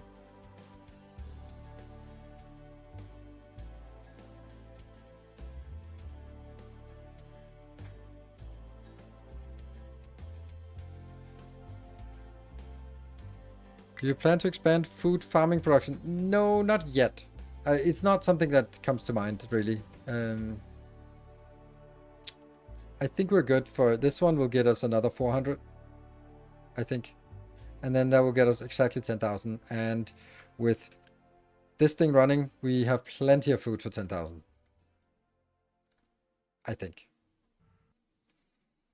So my best bet is actually either this way or that way. And this way is worth less, and this one is worth more, I think. Because it would be kind of nice to just connect. Hey, kitty cuddle break reminder. Thank you, Odin. That is very nice of you. For the bits. Much appreciated. I also want to kind of make room for a location here if I want to get a limestone deposit.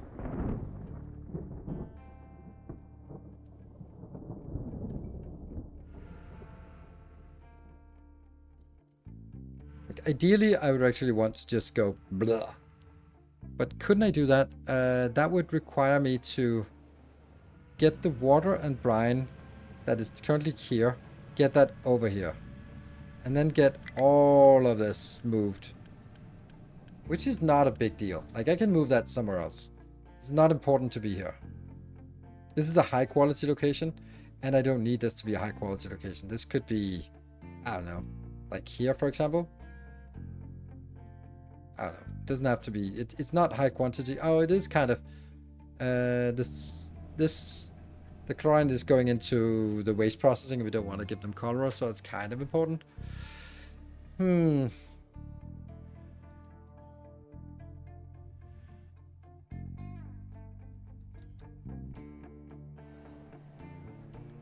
But I could move all of this over here, and I could take this stupid thing here that's not really doing anything.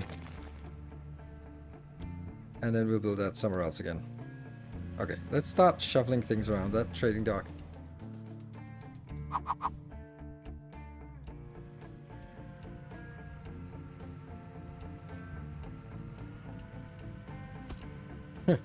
Trading dock right under the bridge, industrial bridge. That's where you belong.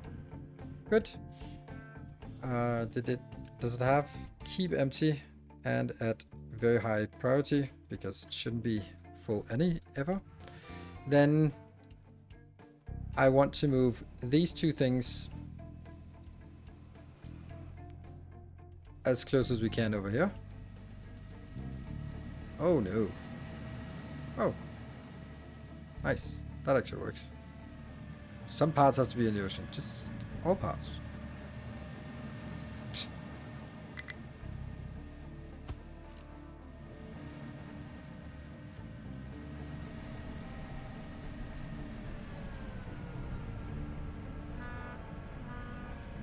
That thing.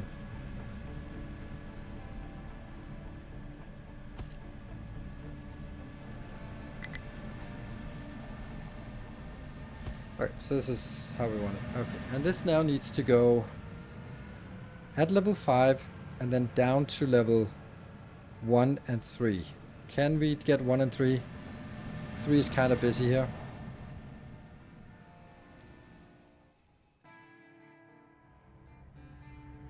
But this could be level 4. That might be just as good at level 4. I'm pretty sure level 4 is fine for you. Oh dear. Like all this for just silly aesthetics, but it is what it is. Yeah.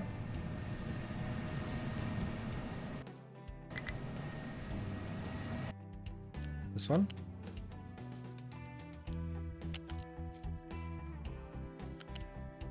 One, two, three, four.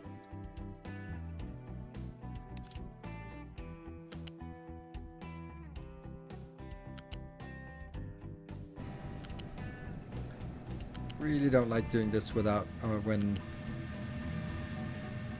And let's just go too far. There we go. And then we're gonna get. This is level 2 pipe, which has to go in.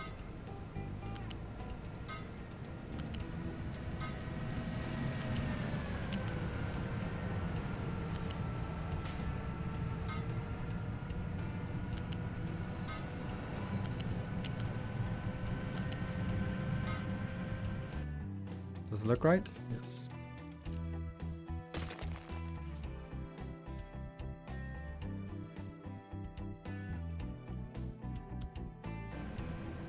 Yeah, these ones will then work again.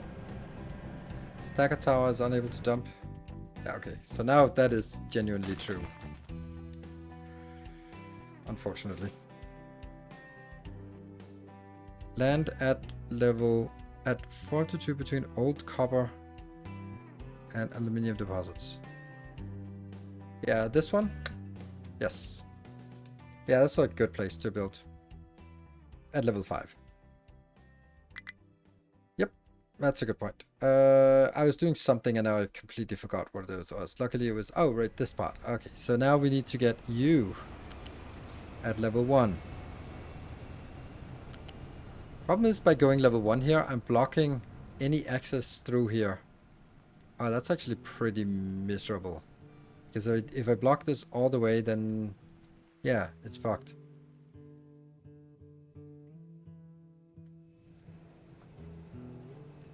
Yeah, I can't do that. Damn, level 1 is a bad place.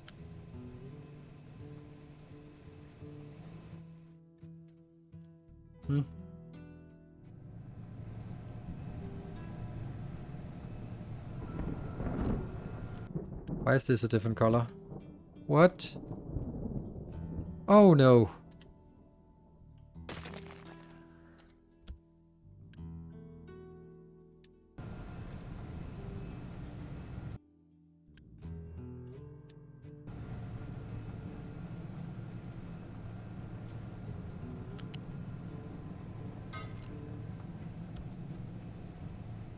This is still water. Or water. There. Okay, that's mildly disastrous. Need that fuel gas at the moment the FBR goes live. No, not when the FBR goes live, but it's not live yet. It is not live yet. Ah, that's so bad.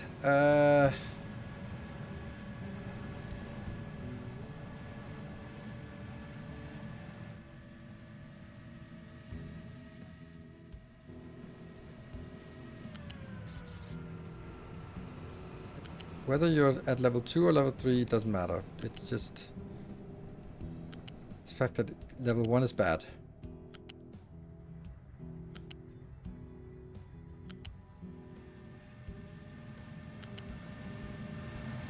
Oh, you can't get through here, can you? No.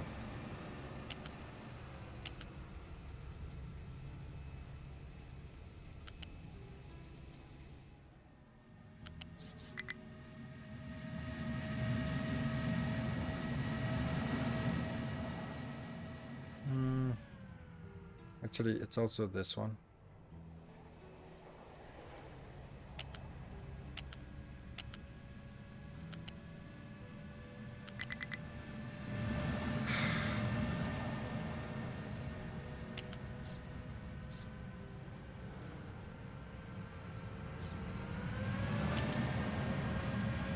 Level 3.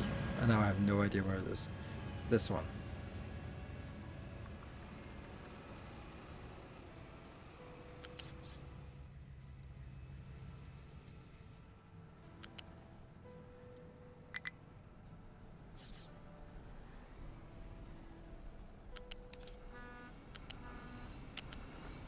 There. So what are we going to do about the other one? We could bring it up to level 5. There's no reason why that wouldn't work.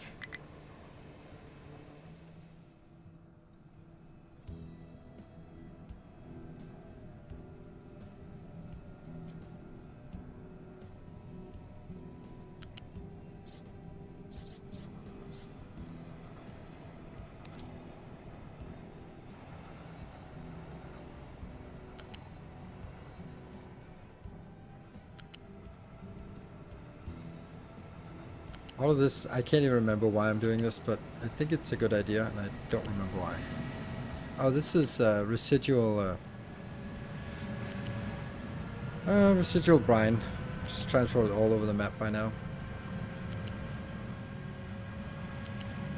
Good. So how much further? That's... Yeah. And since that's level 5, then we're good.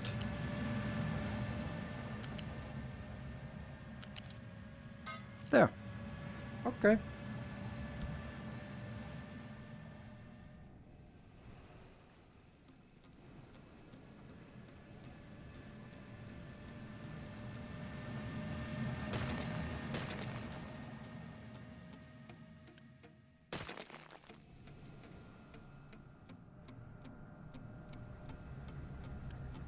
Yes, there's something flowing here. Good. Okay. And over on this side, we'll be scheduling the rest of it here. Are you done? Yes, you're done. Good. So we don't need to use Unity on you. We don't actually need you at all. Ooh, that's kind of bad.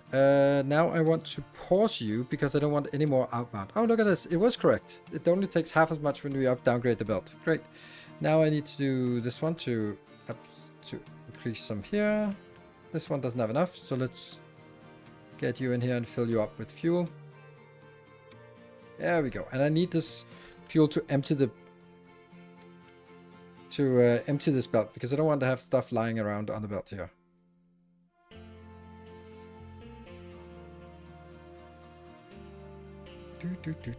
This one. Oh, I was about to say, like, shouldn't we get a new building? But this one just popped. Just completed. And we got 21 immediately, so that gets us exactly the 10,000, which is a good place to rest this build. Okay, this is almost, it's 88%, so it's actually this one. That will be the next one. We're still at level 0, but at least they're online and they eat all of the people, or whatever they would call it. They reserve the people. And then all of this is not really getting there, but let's see how much we're missing. 1.3 thousand. And water is... Okay, that one is now bad. But that's because this one is good. We got this one filled up with water, so that's nice. Then I'm going to do that. And then no inbound, no outbound. Just a warning if it drops below 50, because then we're screwed. Should never happen. Lots of things happen that should never happen, but yeah. The mono thing here is the fact that we could put out more, but I don't really think I want to. Like, it would be nice to get that one, but I'm also just like, this is 1, 2, 3, 4, 1, 2, 3, 4, 5. Okay, that doesn't make sense. Yeah, I don't know. I think we want to set this one and just remove that warning and just be like, yep, I know you're full, you're happy, we're not going to be putting that on. This is always like a difficult thing to get back online. We'll do that one, and then hopefully this one will recover. Electronics, that's because of all the power plants we're making. This one's still happy. Good. Yeah, okay, we're still working on this damn thing here. You're working? Yes. Output full. Output full is good. So now I want to move this part. How the hell do we move this? I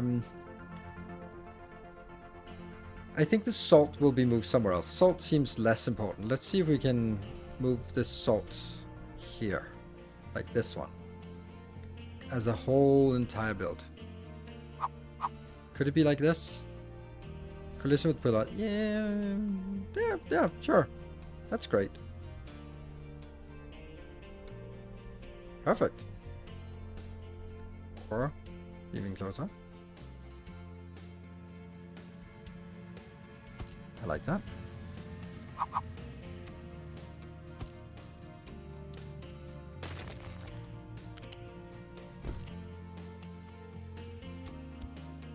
Good. And then I can kill this part.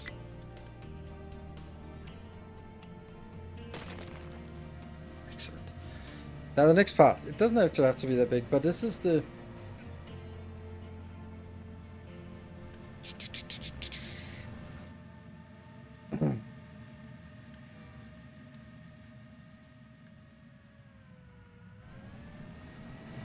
This is producing 48, and each of these is 272. So it's 3 of these for 2 of these. And that seems to be at ratio right now that we're doing great with.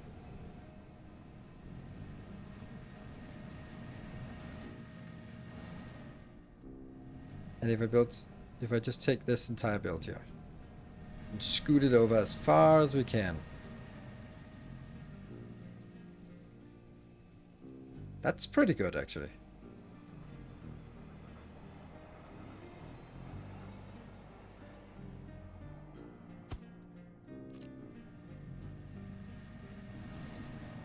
We're definitely moving this from...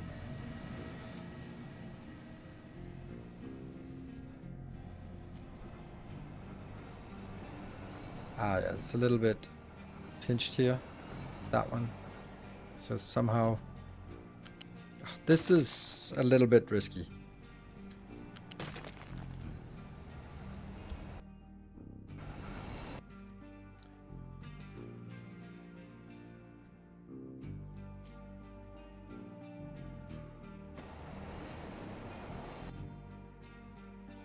Yeah.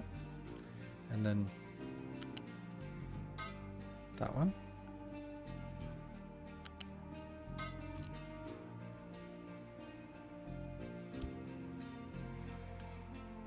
Oh, I don't like that this is only a tier 2 pipe. But maybe that's... No, it's not fine. We'll just upgrade it. Upgrade it again. Oh, this one's panicking. So, and then we don't need to build anymore.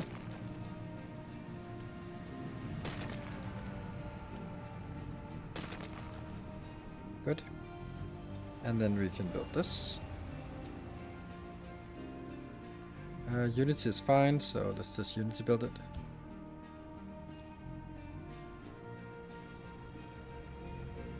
Good. And then this will gradually decrease or remove or whatever. Oh, can this not be Unity built? No. Really?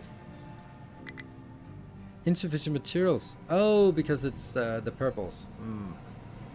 Oh, that's a problem. Because that means it might end up being after this is done. How much purple we need? 1,000?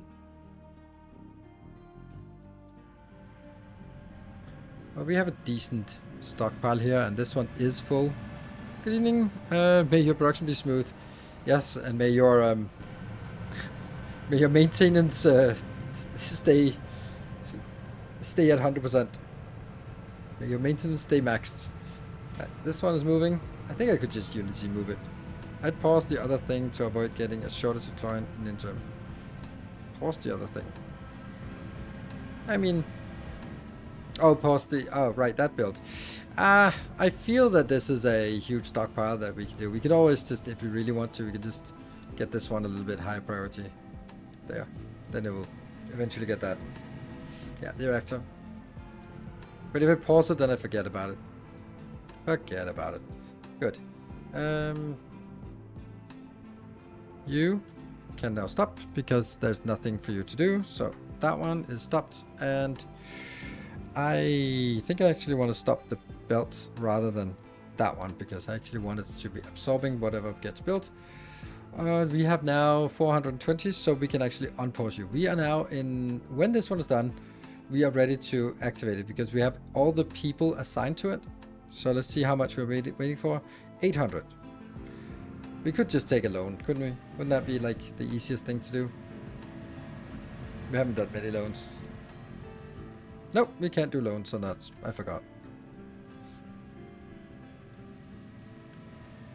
Wow. We're not really using this at all. And everything is stable. We have 10,000 people. Very nice round number. Perfect. And low supply of chlorine. That's kind of understandable. And it is dead. So that's perfect. And this one gets removed. Cool. So with this done, that means we can now start expanding this again. Let's see. How close are you? You're just exactly one off from the... There. And how much? You are also set to 40. Good. This one will be exactly the same.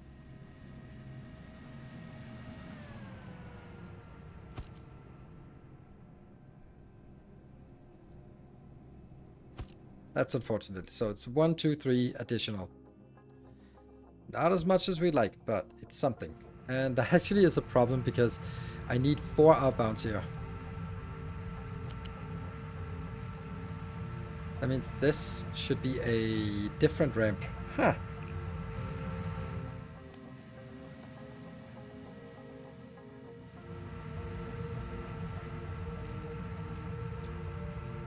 It's only this big one that has 4 in the middle. But then it gets too close. We could do the middle one here and then just kind of have to separate them a little bit. Yeah, let's do that. Is there any reason why they can't go here? No. Okay, so...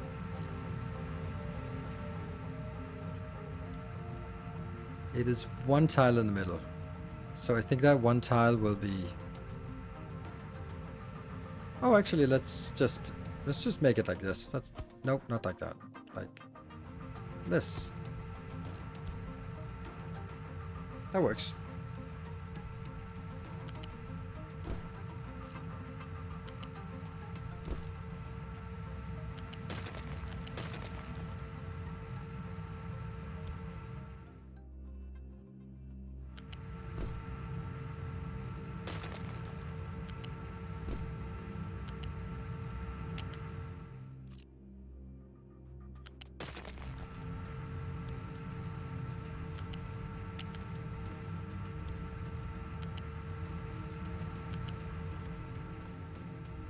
Easiest way to do this.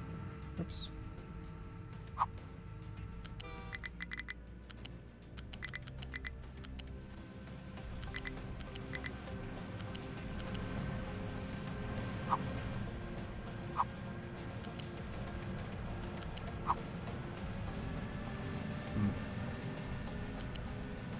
Yeah.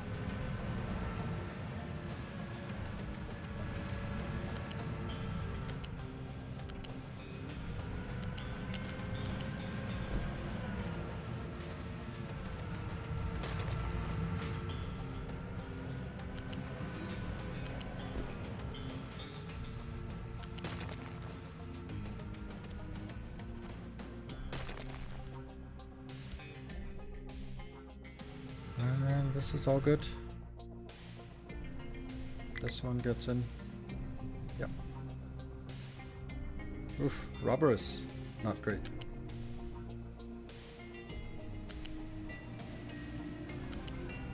So this helps a lot on our continued sort of mountain clearing, because this is clearly not getting output fast enough.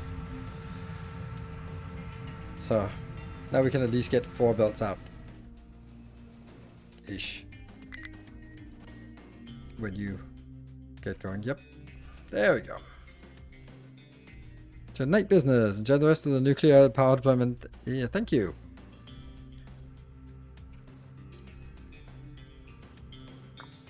And this one's also full, so we can kind of take that out again.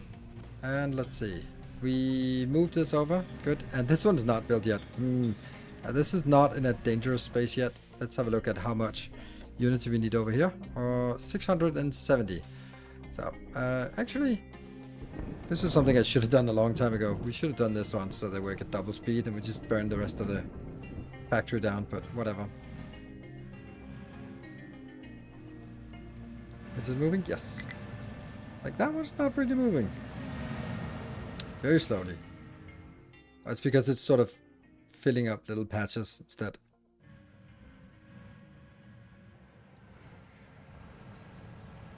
No mind control. Oh, that's copper. That's interesting. Do I really want to dig deeper for the copper? No, because we're level 5. 5 is where I want to just end this. So, no more copper mining. Interesting.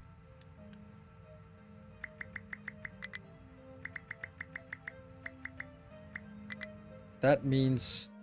by the way, has this one been restored? Yes, it has, but it's not getting enough trucks inbound. Ugh. Yeah, so let's add some...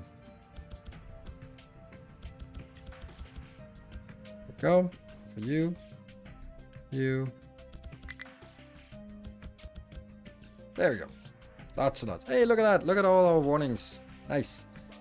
It is time for us to power up that nuclear power plant, right? I think we need to take a break, and then we need I just want to see the whole thing done and take a break and then pause and then be happy about it. This is actually like the first stream where I have not been panicking and overbuilding things, which is nice. Why no flywheels? Because it's these ones will regulate them. Oh, not that one. That one will not regulate. Yes, that one will regulate. They will regulate like this. Not that one.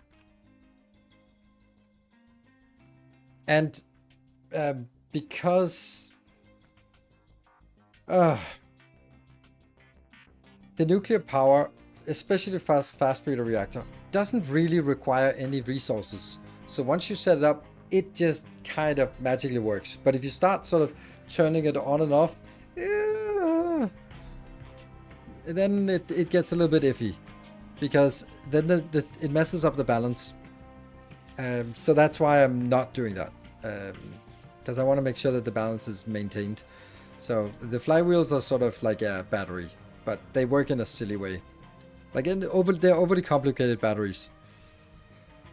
So this, let's see how much we're missing. 400. That's not much. And this one is probably soon going to be throwing a warning, right? Yeah, 50% it'll throw a warning. Because it's not getting this one in. Even though I set it to priority 6, then it didn't really... Oh, right, it's because this one is not set to priority. Yeah, these two.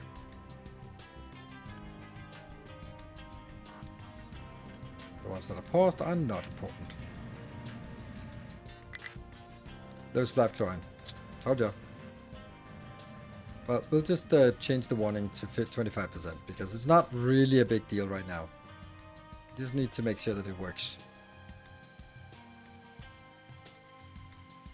Yeah, let's take a break and then we'll be back in 2 minutes. Let's have a look at this glorious fast breeder reactor build. Be back in 2 minutes.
Okay, welcome back. Let's see. Start of the situation. That's 324. I want this one to be complete first before. And there we go. These two got done. So this one should now be working upwards again. I'll set this up to 50 because whatever. Then we'll see this one clear out soon enough, right? Right? Yeah, soon. These ones should not be prioritized. Why are they prioritized? They should go up here. Okay, 235 is not much. And we actually have some in inventory, so maybe it's actually just en route already. Low supply of rock is just always there. Maybe I'll do this instead. Come on. Why is it not increasing? Shouldn't it? It should be increasing. Maybe it was like we balanced. Let's have a look at the chlorine here.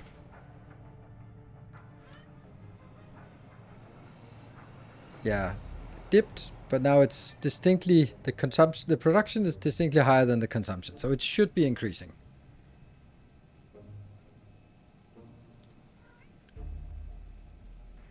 Yeah. That's a very annoying little cat.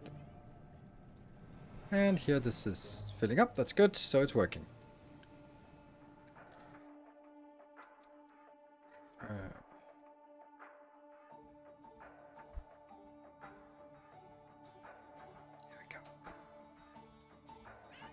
Where's my home? Here. No, here. Okay, I want this to be completed, and I don't need it to be completed. It just feels good to sort of see that it is now done, complete. 88. That's not much. So, you're probably coming in with most of it. 80. And the last 8 is coming in here. Perfect. Good. So now the question is, does it work? Because that's like, we just built it, but we don't know if it works. So I'm going to take a save at this point, and that will be like this one, and then new save, and then that'll be .2 because it's on a Twitch save, so it's there. Okay. Okay, let's check this out. These are full. Okay, they're really happy with the fuel. They're actually maybe too happy, but I don't know. Then the first thing we want to do is we want to enable this one, and I'm going to be... It's basically, this one has 4 steps, and the other 2 have 8 steps in total, and they are matched up. So if I set this one to 2, and the other one of these other ones to... You can just be paused entirely, then you don't need anything. So if I set that to 1 and this one to 2, then over here I should also say all of this is paused. Right? Every step here is 1 row. It'll be a little bit underserved.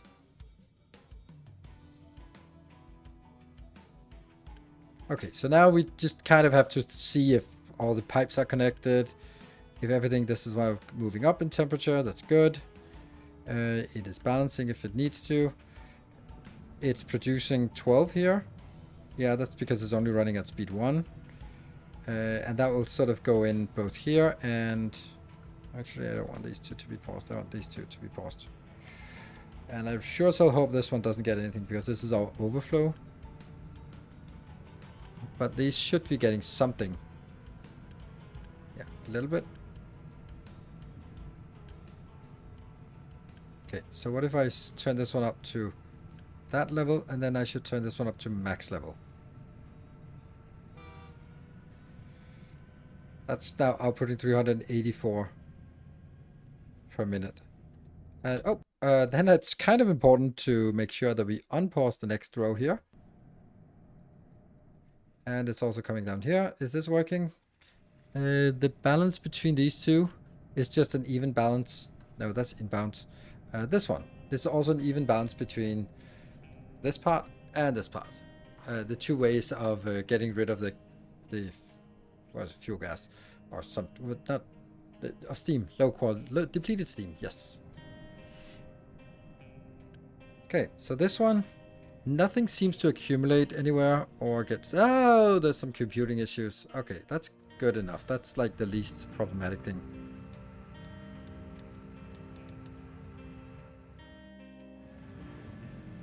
How is this still low? Dude, get on with it. How is this not... Okay, get up. It's barely getting there.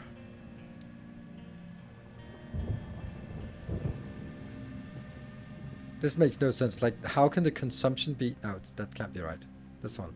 Yeah, suddenly the consumption spiked. No idea why.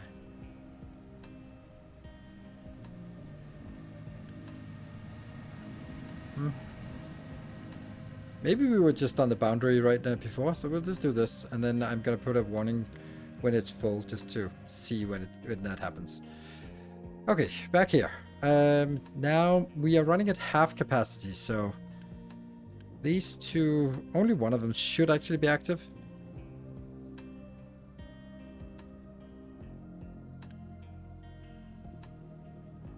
This one should be 100% active because I'm consuming 8 plus 8 and nothing. That's 16, so this one is fully operational. It should be running continuously. It is continuously. Good. These two should also be running continuously. And these two should also be running continuously. Pretty much, right? And then nothing should go out here. So far, so good. Oh, actually, a little bit could go out to this one. Electronics. Well, that should stop soon because this one is stuttering, so. Once it stutters a little bit more, then it starts backfilling. Come on. Backfill a little bit more, please.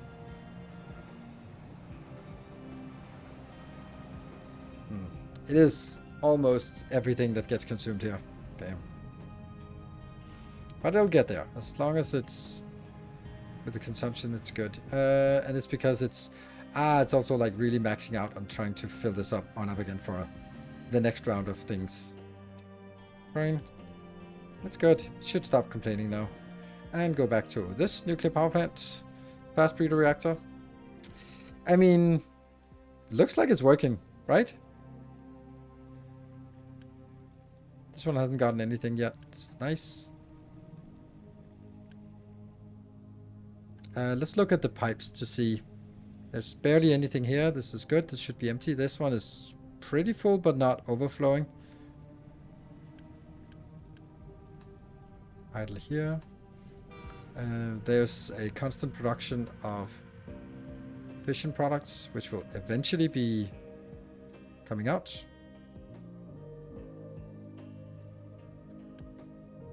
Let's also get a warning when this one is 75 full and this one is 75 full. And a warning if this one's ever goes empty, and this one if this one ever goes empty. Because it shouldn't. Good.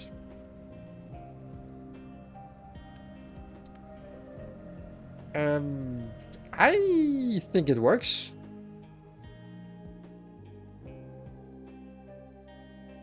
Turbines are not moving.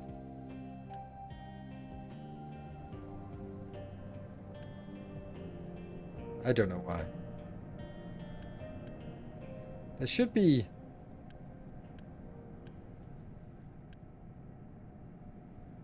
This is a weird thing, right? Like, I mean, if these are working...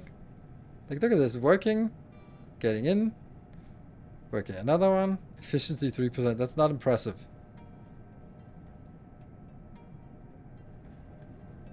Shafts are full. Remember that. Yes. Accumulated energy inertia, whatever the hell that means. Because they're not really... They sort of dipped. But this power production should be before this nuclear power plant. So this is priority 4. And this is priority 7. 7, 4. Then this one should be priority 3.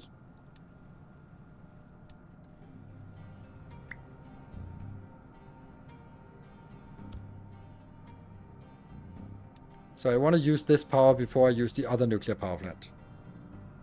I guess. And of course, this is always priority 1. because it's free. Nuclear waste storage is only 2,400, so 4 fission products per month needs 20. If I get that right this time. So 4 fission products per month. Oh, there's still computing issues. Really? Okay, I'll just... There you go. Now this is... I mean, it's taking... Yeah. Oh, very important. That thing. And that thing also has to be done. Otherwise it's not going to be a good time. This is such a good build. Like, you build it once and you just completely forget about it. Like, just come back to it once in a while and go click, click, click. And this one just can't stabilize somehow. Weird. It is just... With this consumption rate, I guess we're just never going to be able to support this. But we are filling this one up at a pretty good rate. So when this one is working full tilt, then that's kind of it. Okay. So the problem is also, like, why are these even working? Like, I don't understand why this one is even working.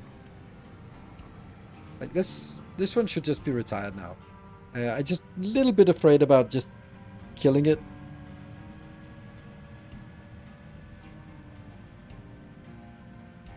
One waste stores can handle 2 barrels per month. Yeah. And I have a little bit more. Oops. I'll just transport it. I mean, I can also just add another one here if I really need to. Which I might need to. But we'll cross that bridge when we get there. But I wanted this here because this is stuck on a belt. I wanted the MOX to be the shortest distance.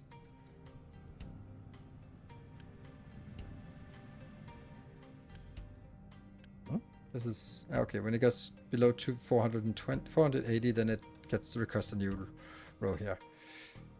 What about now? Are they're working? Okay, good.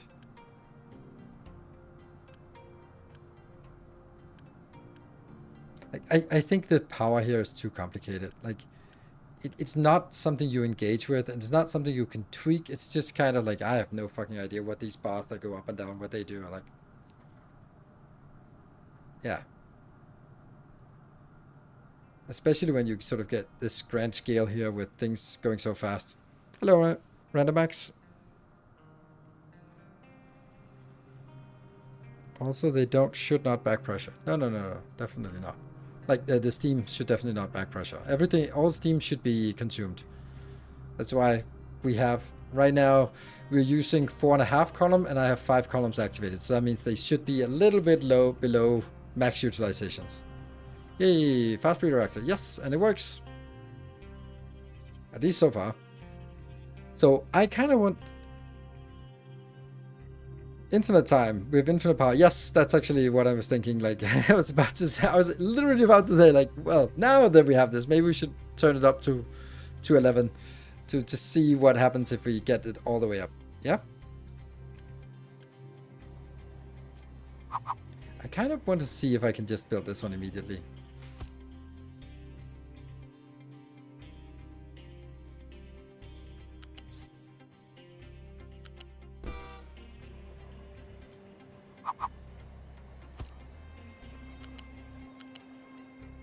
See, I could sneak it this one. No, I couldn't, but I also don't need to. Oh, but I do. Damn.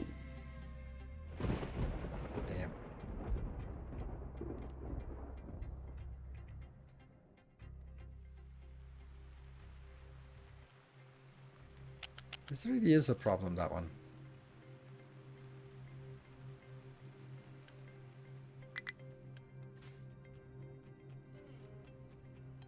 Kind of want to take this up and down.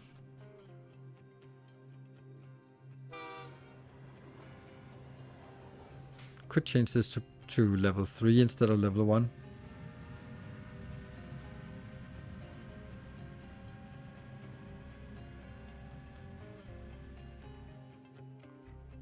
It would have the advantage that this one could complete at level 1, but then,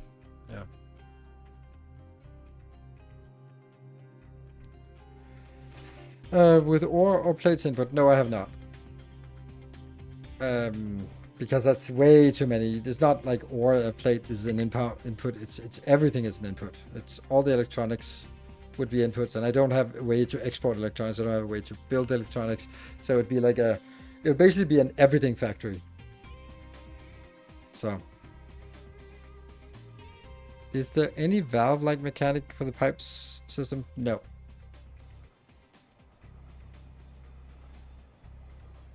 Well, I can get it in, but I can't get it out. So, let's do that.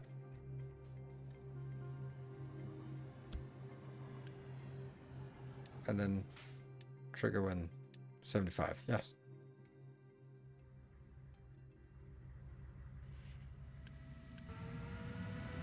Why is wood low? Oh, this one. Oh, that's interesting.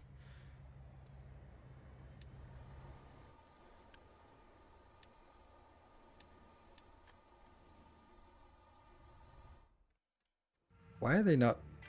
This is also weird. Like, you should be taking from here and not from here. Like, why are you exporting from this one?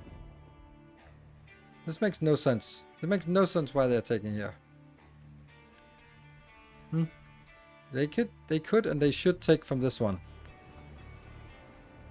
Because this one is priority 9. I could even do 8 just to make absolutely sure that they go to this one first.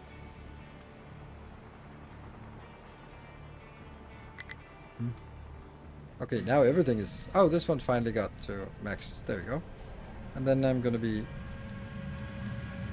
There we go. Wood electronics 2 is low. Okay, so this, we can't keep up with this, even though we have no signs. It's just this one, right? It's just construction parts that's eating everything.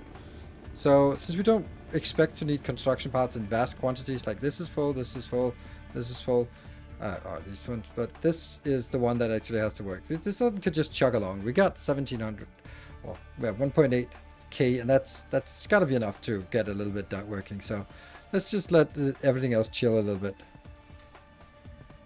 Oh yeah, pipes up directional. Yeah, but maybe like you can't do circuit connections like, oh, if this then this.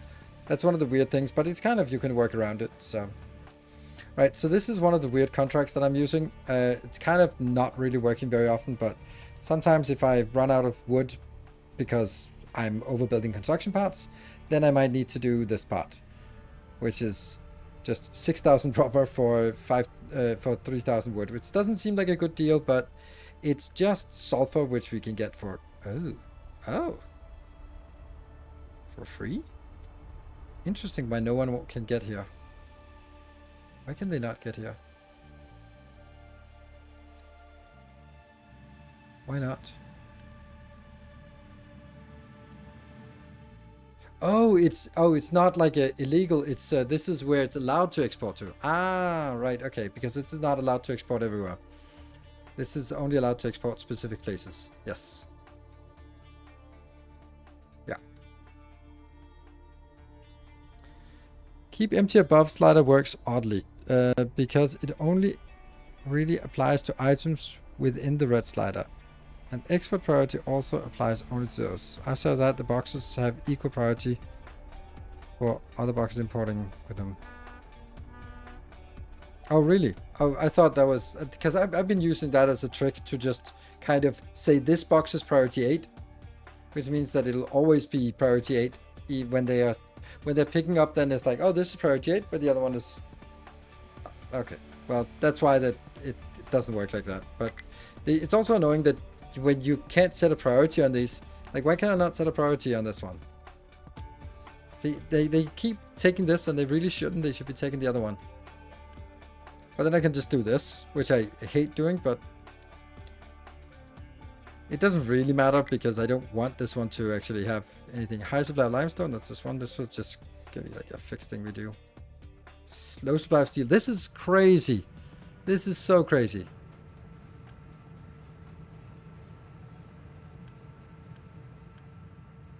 This is insane that we're low on steel.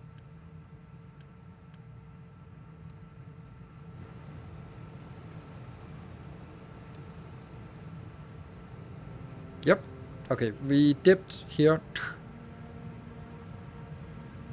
Wow. And now it's kind of picking up again. So when we have full construction on construction parts, we just can't keep up with the base. That's so crazy. Oh yeah. So I guess the steel is sort of recovering now, slowly.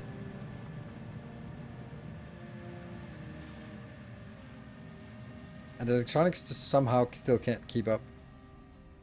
I don't know how. I don't know why it can't keep up. Like, I guess it's maintenance. It must be maintenance, right? That's not good. That's also not good. Like, when you see that they are working at close to maximum, that means we need an extra one here. Which is not really what I want to see. And this is 1818. This is too much. It's to be speeding up.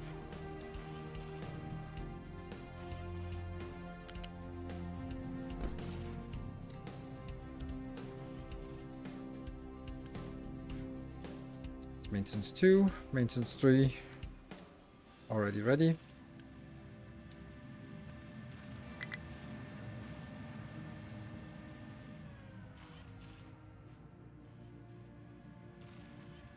It shouldn't sort of, it should just be less, like we're sort of getting very close to the edge here.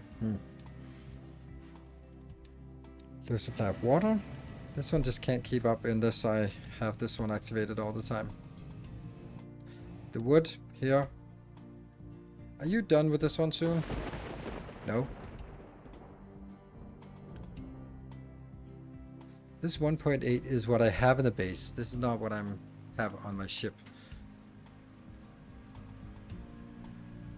So it's still far away from going. Low electronics. Yeah, so low electronics here, low electronics here. Yeah, when you get things above one belt, then things are just not working great. Alright, so this one's like a constant belt out, and it's going out here, and the first thing it branches into, well, is this one, right? And this one could use all of it if it, yeah, it would like to have more.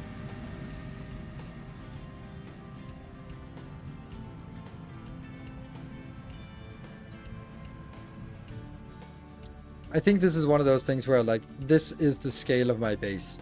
It can't get any bigger. Like, it just doesn't make sense for me. And that means that basically we need to sort of let this stabilize before we can even, then we sort of let the base calm down. It's not the new nuclear power plant that's actually taking up any kind of meaningful resources. Did you get anything? Yeah, I got a little bit.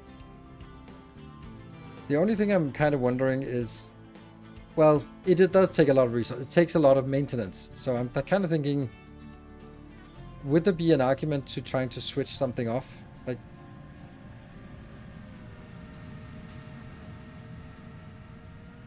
you can use the yellow slider to stop producing parts, give it a breather. Yeah, but I need it to be, like, I need it to be stable. And right now, like, at some point I need it to fill up the buffer and then be done. And that might as well be now. Like, this one is still a mystery to me.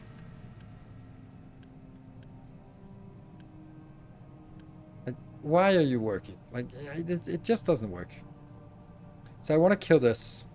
Like, seriously want to kill this. I don't know if I dare, but I don't really want to use materials and...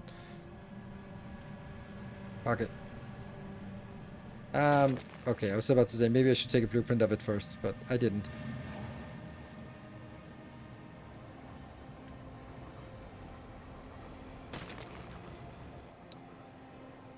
Well, this gives us construction parts as well, but not really. We'll waste some energy when generators, you know, yeah.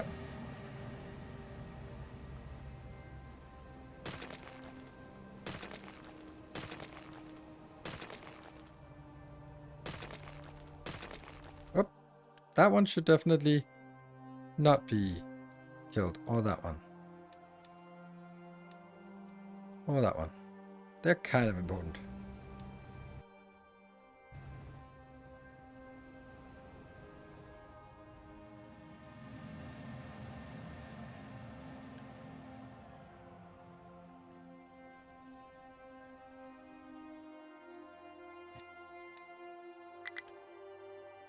Come on, set sails soon. High on fuel gas. Huh, that's such a weird time that we got this one.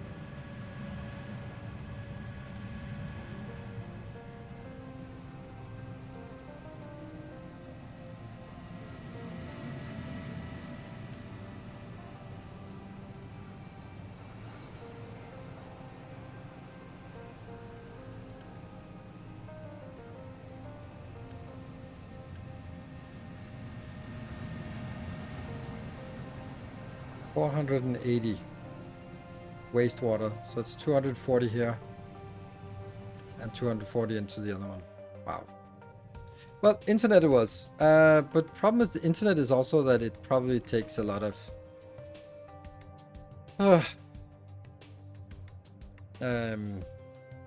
like one of these full ones is 27.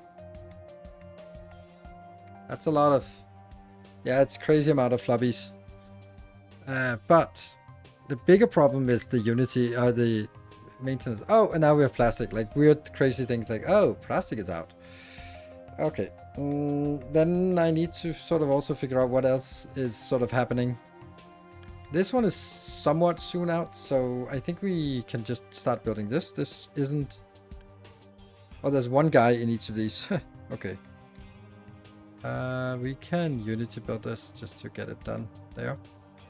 So we get a station here for limestone coming in. Then, and I actually think this is a pretty good build as well, so let's just copy that.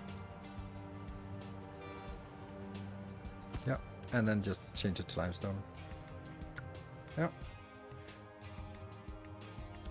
And then we need to figure out where we're going to mine limestone from. We can either mine it from here, but they're not really great locations for trains. I could use this train station. This is the old stone station, so doesn't make any sense anymore, or much sense at least.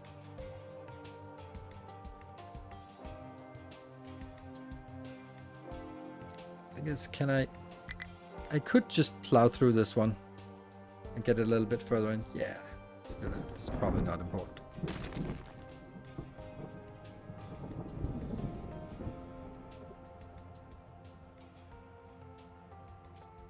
Yeah. Somewhat like this, I guess.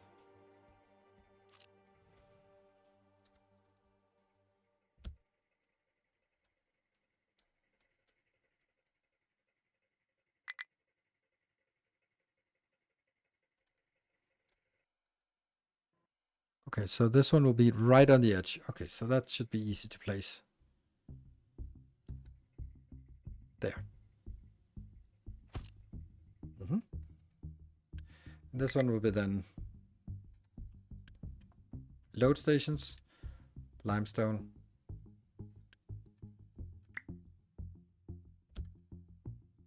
This one is now limestone, and then it will be load.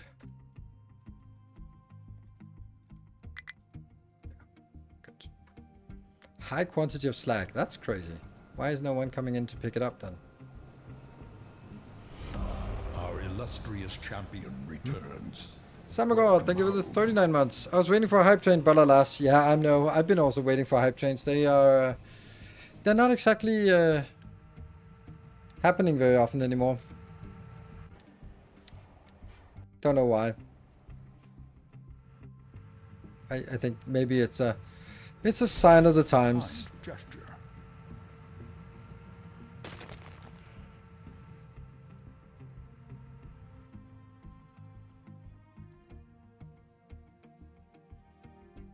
Another question is, should I keep it at higher level until this location? Also a nice green area. Used to something. A kind Thank you, Civilization, for 200 bits and Anonymous for 200 bits. I think this is a mistake. Yeah, it's too close. Right? Because this is going to be part of the mine at some point. So this thing here needs to be going somewhere else.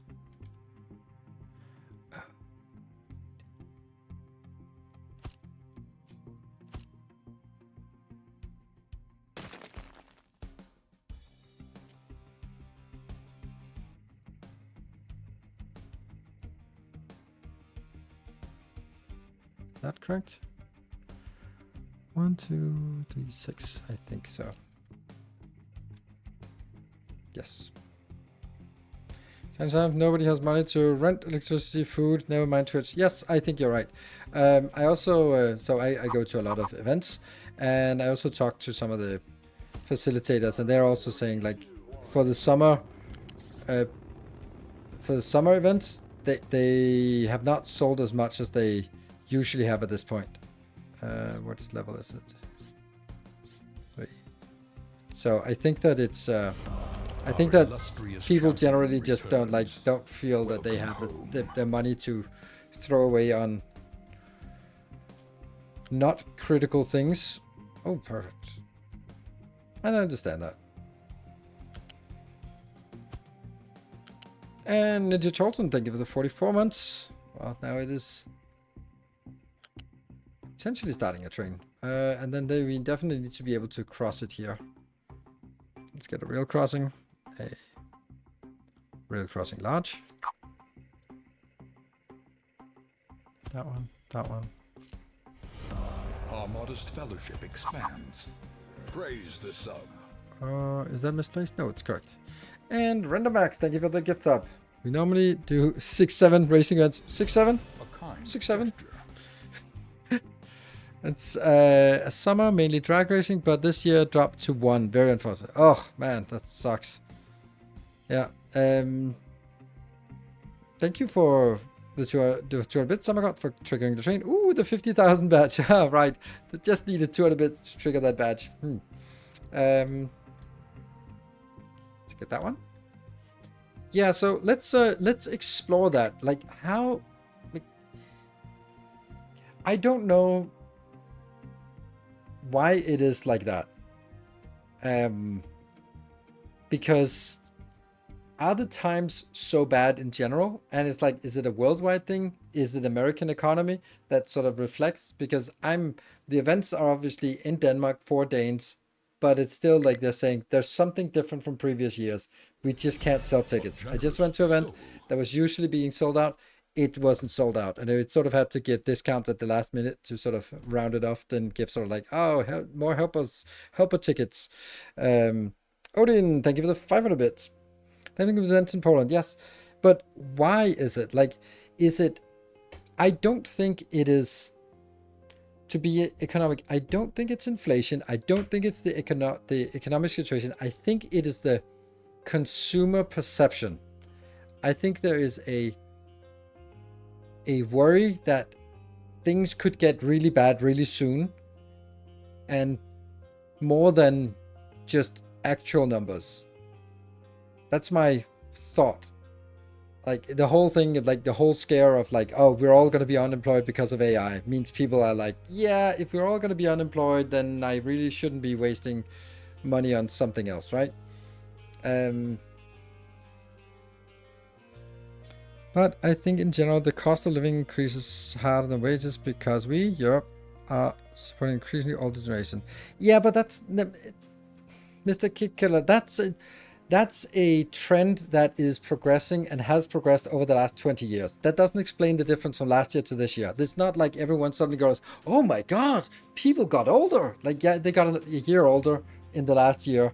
That's not the impact. It's something that has happened since last year to this year, that there is a consumer sentiment that says, I really shouldn't be splurging on expenses. So it's definitely, it's definitely not a societal trend. That is also like that's an underlying thing, but this is a more temporal change.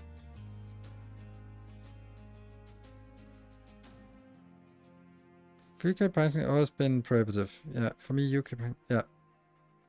See small tracks with hydrogen. Small tracks with hydrogen. Small trucks. Yes. Yeah, that's actually true. That's weird. That's actually true. Why would they? Why did they? Where did they come from? The problem is you can't see where they come from. You just.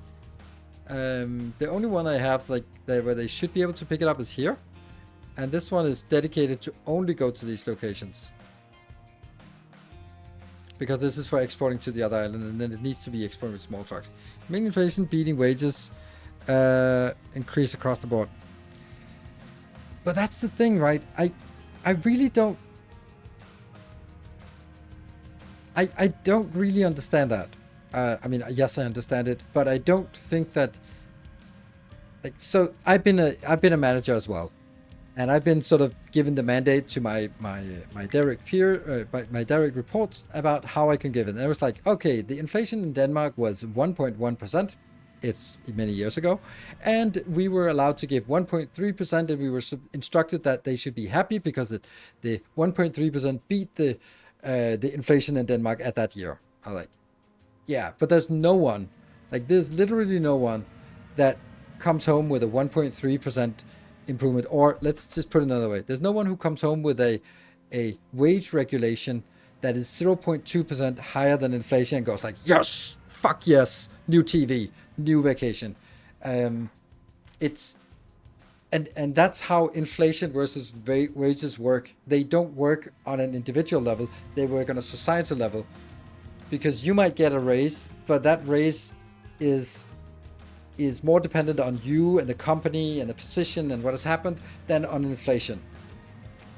Generally, unless you're like some really heavily unionized, then so I think that thing that, yeah, generally I completely agree. Inflation is not keeping up with wages.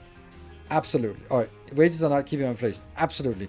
But has that changed since last year? No, not really. Like that's been the case since COVID, right? Merit increase is an insult. Yeah, I know. I was consider blaming around in gas prices, but I feel like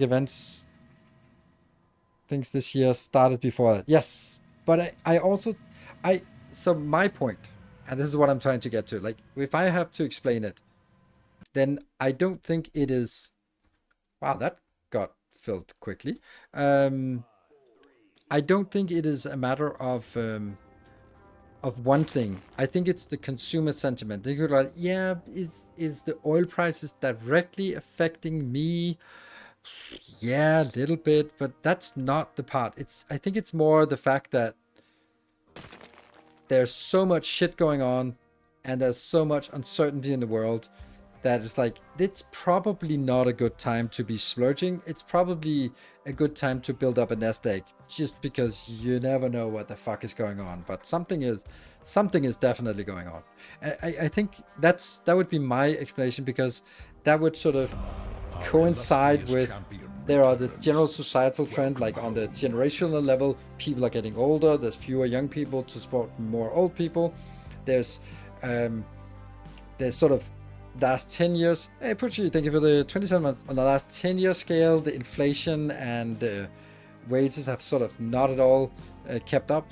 And then there's sort of on the shorter term, like there's a lot of uncertainty in the world with Iran, Venezuela, gas prices, Ukraine. Like there's a lot of things that are just like, yeah, it's a powder keg. Everything could go wrong really quickly. And right now, sure, the stocks are going, oh yeah, and also AI is taking our jobs. So it's like, yeah, maybe things are okay right now, but it could go really bad really quickly. That's how I would sort of rationalize how the reason we just generally see this thing. And the housing market just keeps skyrocketing. The stock market keeps skyrocketing. It's completely out of tune with, well, anything. Like last year has been the highest price increase for housing in Denmark ever. which just doesn't really, which means that if you're outside of the housing market and stock market, you're fucked. If you're inside those, you should be happy. You should be good.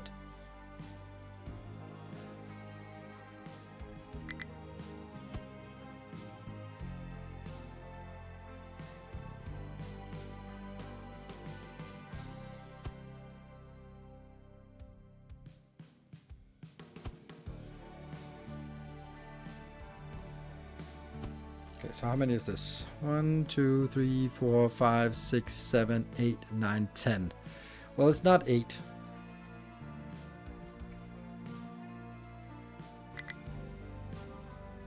My salary grows at 5%, 2.5 twice a year. That's nice. So I keep up with inflation in UK more or less, but then we just have this massive layoff, 20% of staff, where let go. Exactly, and that's the kind of thing that goes, you go like, yeah, those 5% are not going to be spent right now. They're going to be put in a nest egg for, you know, rainy day fund. How do we do this? Low supply of fuel gas. Who has low supply of fuel gas? Then don't.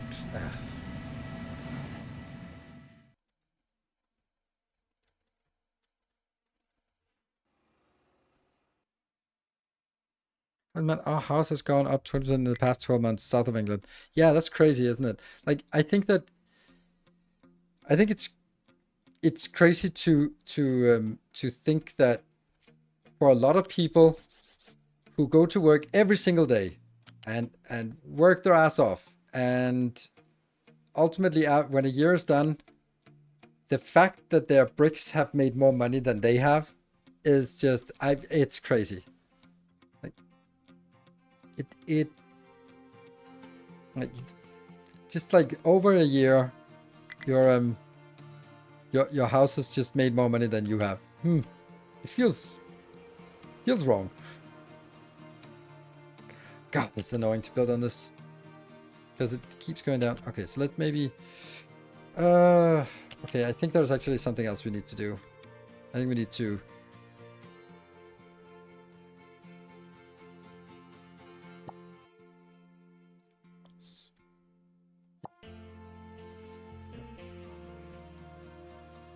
and the same with like stock portfolios and stuff. Like it's, yeah.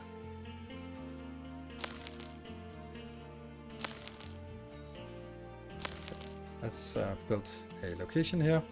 Ooh, I can't even reach this. Oh, that sucks because that's inside all of this. All right.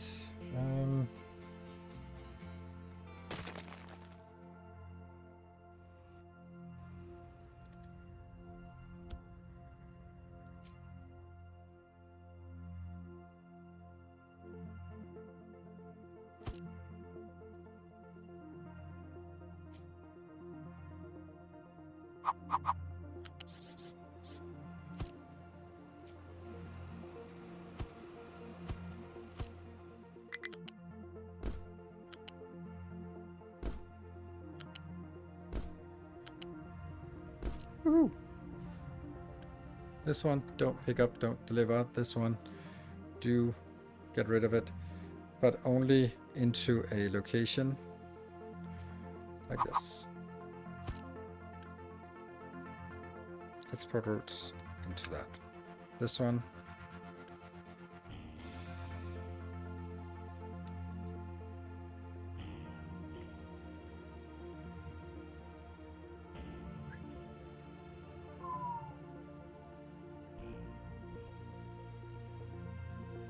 There.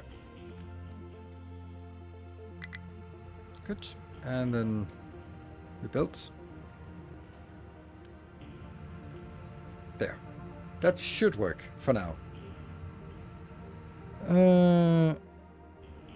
At least in the UK, the official inflation figure is nonsense for the output. Food prices have increased on average 22% in 20. Yes, and this is also like if you look at the US, it's also the same issue that there's a big difference between the consumer price index is honestly complete bullshit. Like it's some of the ways that it calculates is incredibly stupid and incredibly misleading. So basically, like one of the glaring issues I find with it is that, oh, this one is completely out. Ugh. Is that, for example, let's say that every household needs a phone per person, and phones have not gotten any cheaper, but they have gotten 20% faster. So that means that you get 20% more value, which means that they sort of assume that you can make do with 25% less phone next year. Like that's not how it works. You still need a phone, and it still costs $700 for a phone. It doesn't matter that it got faster. You can't buy one that's cheaper and still do the same things. Like it's just, that's not how it works. Like when a computer gets twice as fast, I don't need half as many computers because all the fucking software just needs a twice as fast computer.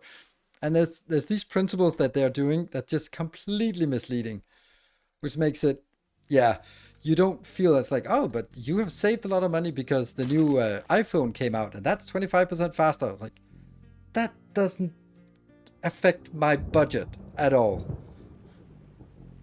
You can buy used ones. Yeah, you can, but it's like, you can, and you can also buy like the cheapest cheap thing, but if you want to maintain the same level as before, like if you look at a phone now and I look at a first iPhones, it's not like they got faster. Like for phones and internet, like all the rest of the shit is not really something I want to pay extra for, but that they keep getting more and more expensive, or more likely they keep sort of retaining the same price even though electronics should be getting cheaper.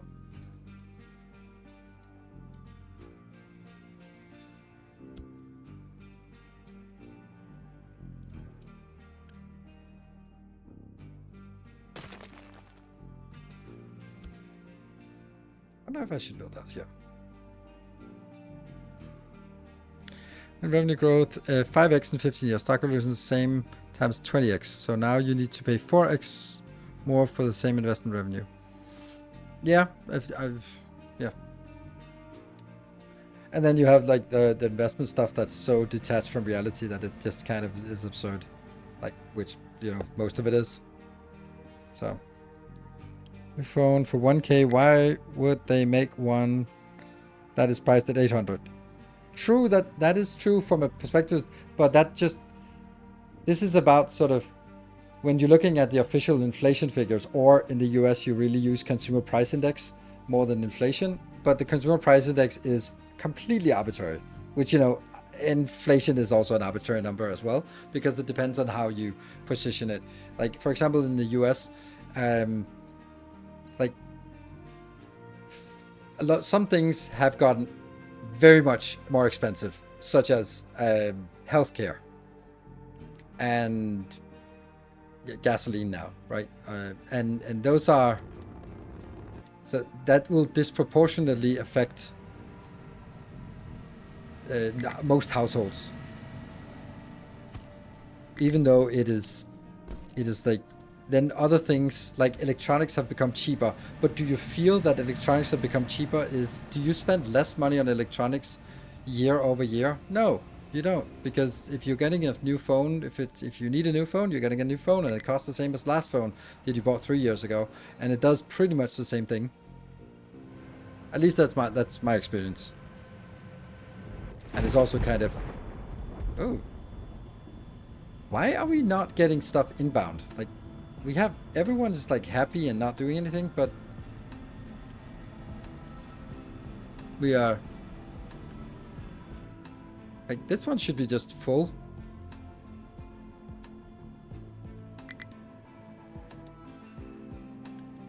This one's full. Okay, good. So let's kill this one.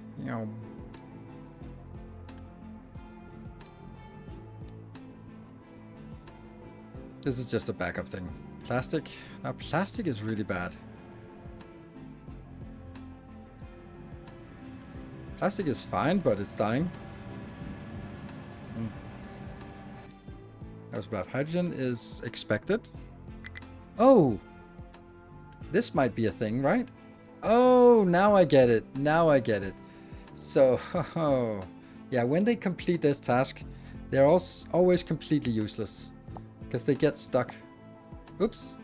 Shoot.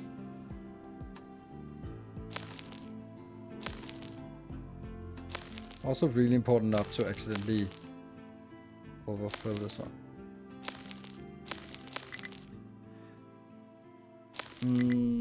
And here, take this out, and then I need to, how is it I need to do? I need to do that one, right? And then this one, click that out, and then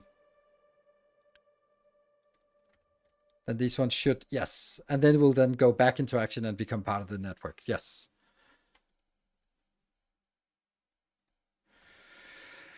I think in our lifetime, we will see any percent doing absolutely nothing productive and living off some sort of benefits. I doubt that. Like, I think that it's an in the thing that it requires for that to be true is that someone is going to pay those benefits. And when we sort of look at the science tonight right now, it's not exactly like social social responsibility is the norm, right? It's not exactly like the trends in the world are towards like, yeah, AI is coming. Most people will live will not have a job. So let's make sure that we redistribute health so that there will be universal basic income for everyone. Like that doesn't seem like something you would have heard anyone say, neither politicians or the people who actually make the AI. So it's like on some kind of benefits. Yeah, where the hell are those benefits coming from?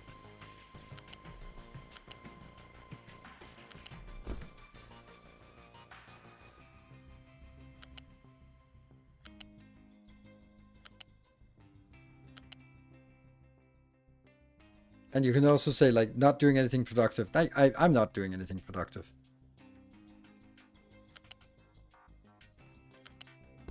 I don't know if this is bad to have like these big shapes here. Like they can't now go underneath, but I don't want them to go underneath it. Maybe I do later. Don't know.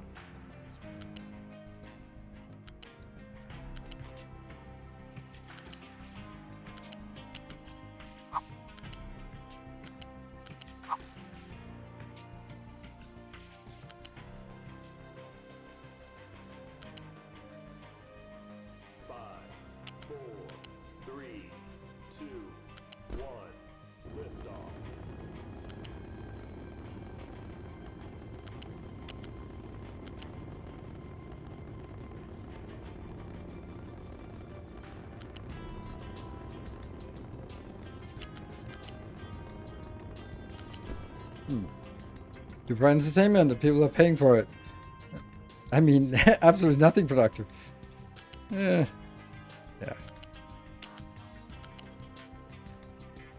I mean, this is soon turning into more of a hobby than a job, to be honest. Yeah. Is that 4? Nope, that's only 3.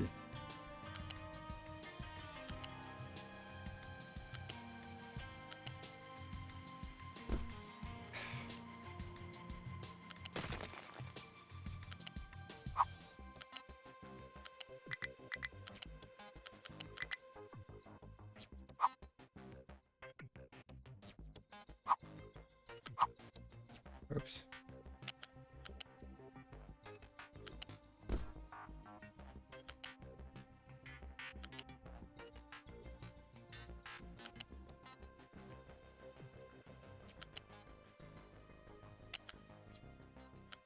Yeah. Yeah. Good. And then, oh, how did I miss this? 1, 2, 3, 4, 5, 6. Oh, I brought an extra one here.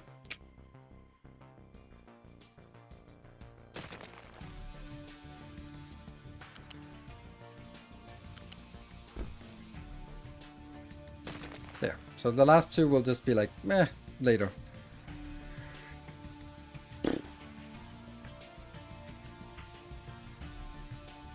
I really don't want to take this because I already have. Right. Fuck it. This one just goes away. I don't know where it goes. Oh, crap. That's not what I wanted. Stop, stop, stop, stop, stop, stop, stop.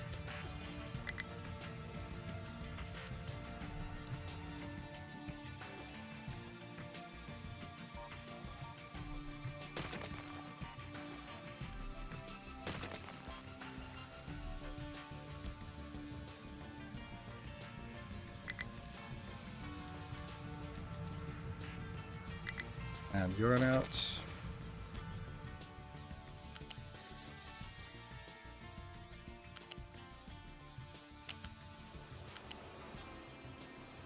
Like this, and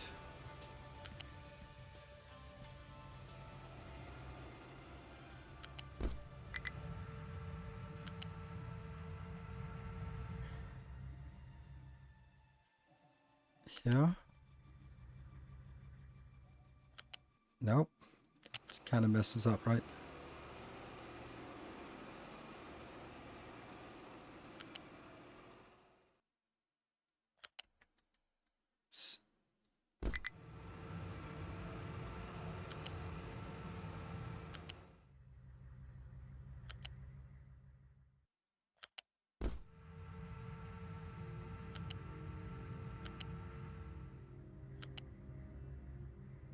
Yes. I can go underneath. And this one.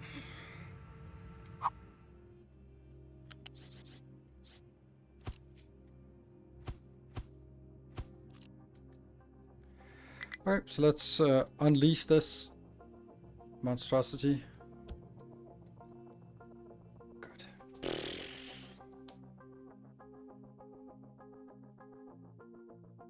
Sure it's not paying the bills? No. Just... You can't really live off of... This is below minimum wage doing Twitch. The stream yesterday was a magnificent $3 for 4 hours of work. So yeah, let's not say that Twitch is paying the bills. And sometimes, yeah, it is a magnificent, glorious hype train, but you know, it's like once a month that happens. So that's, again, then you maybe make $200 on a hype train of epic proportions. And it was like, yeah, but if it happens once a month, it's not really what gets to pay the bills. So no, Twitch does not pay the bills. So, but that's it's okay, but it's just not that how it works. Not having a steady income, normal job has a bit more security, a lot of envy to be a Twitch streamer online, but I'm happy just here watching. Yeah, I mean it's a different thing. It's like, I think that what why is this one so dead? Oh, right, it's supposed to be. It is a different perception, and when it's good and bad, and you have to get the ups and downs and all that stuff, and it's just a completely different way of thinking. And I think that some of the parts that you're sort of, or what at least what I found was that I also said the same thing when I had a full-time job, and then I realized that, you know, the idea of job security is not really there. Like, you can come into your job, and sorry to say that, but you can be fired tomorrow, and it can be completely out of your control. There's nothing you can do about it. It can be just like, management has taken a decision that your department is going to be outsourced, or we just made a merger, and your department is the one that gets because political, whatever, right? Like, all these things that are completely out of your control. Like, for me, it's all over the place, but it's not like it's not going to drop off a cliff and then I get fired and I have nothing. That would have to be like me being cancelled from the platform.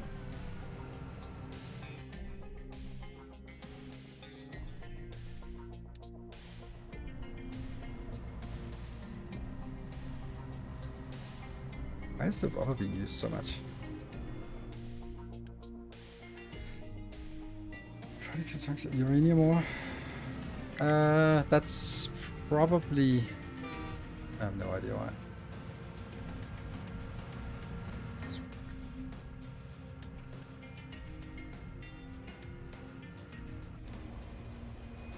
Uranium is about... Oh, that's crazy. That's a weird train. Huh. diesel train. Don't think I want that.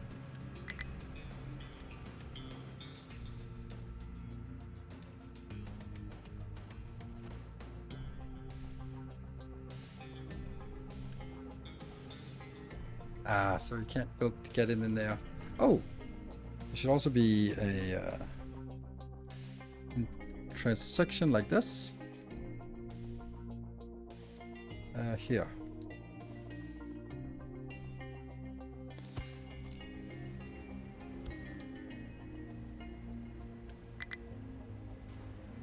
It's the uranium. So I guess it's better to get it in from the other side. Here. Why are you not getting filled up here? That's weird.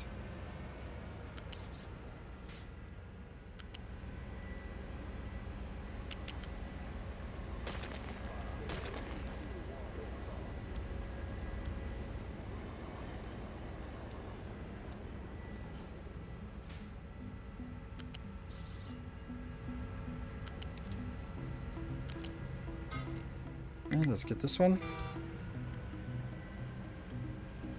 And then you open, where do I open that in the manager? Replace this train. Nope, that's not how we do it. Uranium, and then, oh, we only have one train. That's maybe why. Replace this train.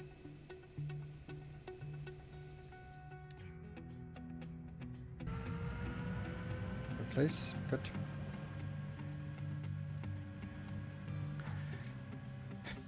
You're from USA? Hey, no, I'm from Denmark. Straight about Johnson like like your sanity, yes.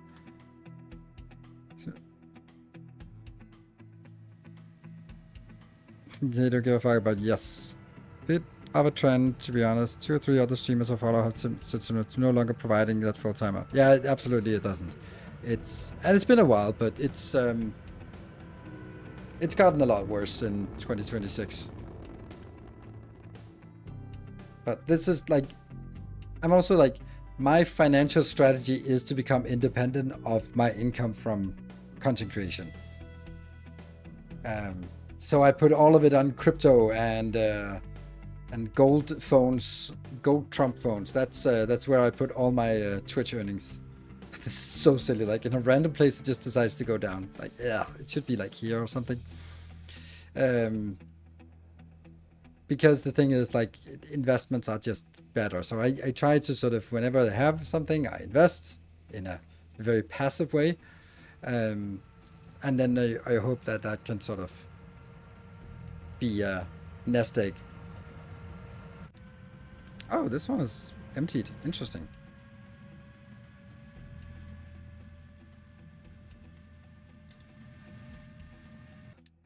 Stacker may collapse. It's not going to collapse, so shut up about it. Low supply of electronics. Have you seen it before? Low supply of electronics too. This is also like, I don't get this. Well, I do. It's the stupid maintenance. I hate maintenance in this game. It's like, it's the worst. Like, I think maintenance and construction parts are way overtuned. I still think so. And I know we're really late game and they have a giant base and all that stuff, but I just think it's overtuned. I think that too much, like this whole base can barely hold its own weight. Like it's almost collapsing under its own weight, which is crazy. Like this is not a shitty base. Water resources getting low. Like there's always something.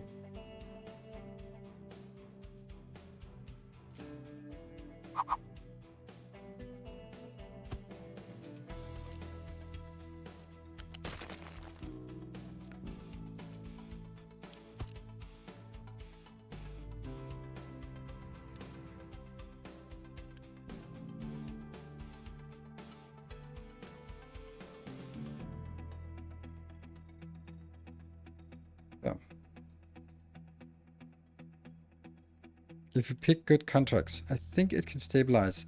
Well, it's not really what I mean. Because of course, if I just have more, then you could just get more, right? If I just built everything bigger. But I feel that it's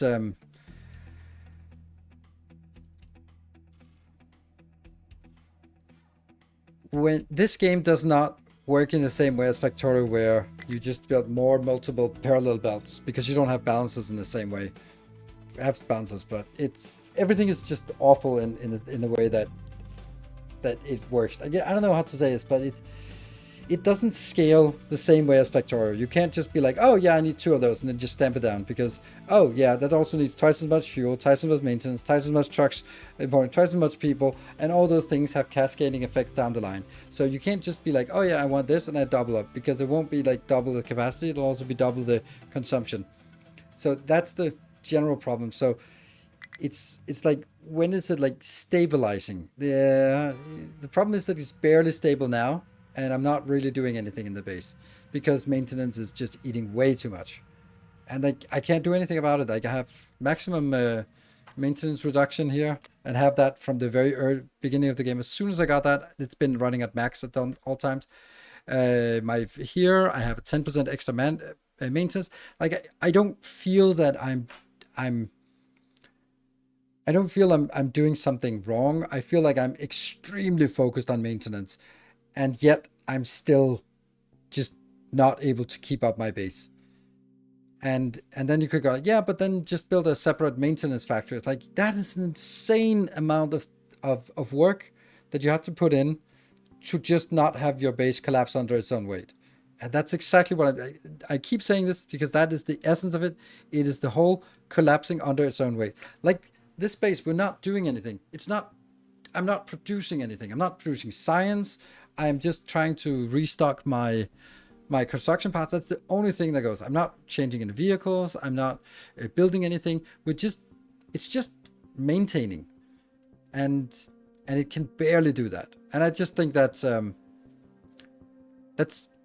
poorly tuned.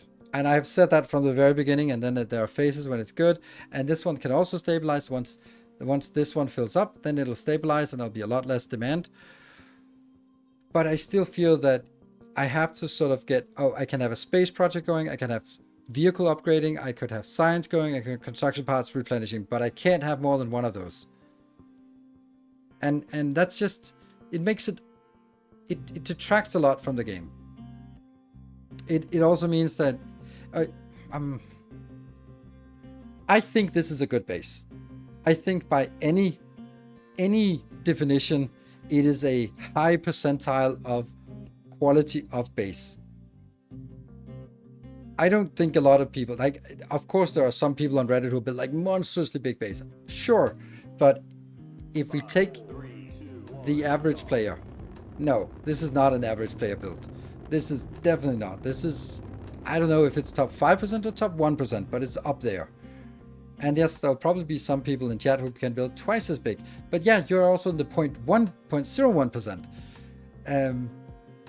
And I just feel that if I am building a base and I just never get a break, then I don't think the tuning is correct. And that's my biggest gripe with this game, is that it is way overtuned. Like, way overtuned. And I think that detracts from the fun of it, and I think it detracts from the popularity of it. Hence, I would classify that broadly as bad design. Like, really just bluntly say, bad design. You're scaring people off. You're scaring good, hardcore factory players off, because it's just too fucking frustrating. And then I can't even imagine how that feels for people who are not super accustomed to this to this genre. And that, I think, is a shame, because it is so beautiful, it is so well integrated, but it's just poorly tuned.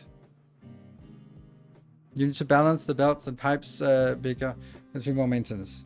Yeah, no. Like, this is again what I'm saying. Like, if you're saying that if we're playing on the default, this is Captain is the default priority, then you have to build it a very specific way, otherwise you're dead. Like, that's not good design. That's what I mean. This is bad design. If you're not allowed to have the freedom to build any kind of variation because you must use this, you cannot use this, then it's like, okay, then you've overtuned your game. And therefore if you play on Ultra Nightmare, sure, it can be super punishing. You chose that. But if you play on the default mode, it's too difficult. Is the boss on max capacity? Yes, it's over capacity for electronics. Captain is hard, Admiral is very hard. I played on Admiral, I've completed the game on Admiral. I think it's tedious. It is super tedious. Because you can't get anywhere. It's just 90% of your base is just maintaining itself. And I don't think that's fun. So that's what I'm saying. I'm thinking that I love this game, but it's really poorly tuned and they're scaring people off and they're ruining part of the success that this game could have had. It could have much broader appeal if it was more accessible. This game is the least accessible game. And whenever someone comes in and goes like, oh, I played Factorio and I played Satisfactory, would you recommend this game? I say, no, don't play this game. And that's a shame because I love this game, but I wouldn't inflict this on anyone because it is just too punishing. This is like, I played 1,000 hours in Factorio and Satisfactory and Dyson Sphere Program. And I don't know, what else can I do? Like this is it. This is what you can do. But if your core audience has put thousands of hours into other factory games, you have a way too small player base. Yes, they can still do things before they get to 1.0 police. They could, but they won't. They won't, because if they would have changed the construction parts or the maintenance, they would have done it in update 1, in update 0 where it was blatantly obvious, in update 1 when it was blatantly obvious, in update 2 when it was blatantly obvious, in update 3 when it was blatantly obvious, or in update 4 when it was blatantly obvious. So they're not going to change it. It would also be like a scream of nerds on Reddit that's like, oh, you make it too easy, you're dumbing it down, or like, and it's always the complainers that are the loudest. So I think the cat has something to say. Absolutely, he's ranting as well. Yeah, it is a deliberate design choice. The game has no combat, so they add maintenance and food as pressure. Instead, I think maintenance, food, and construction parts are great. They're just overtuned. That's my point. Like I keep hearing arguments that don't address my point. My point is it's overtuned. It's not that it's bad. It's overtuned. It's too constraining for gameplay. And that's I'm gonna die on that hill. And combined with the way the game generally works, how everything is so slow, that means you have to really anticipate things way in advance and also have solutions to problems that haven't occurred yet. So, water resource should be getting better. It's not really getting better. Yep. Well, all my renting has that. When this one gets stuck, then we'll probably see that it gets better.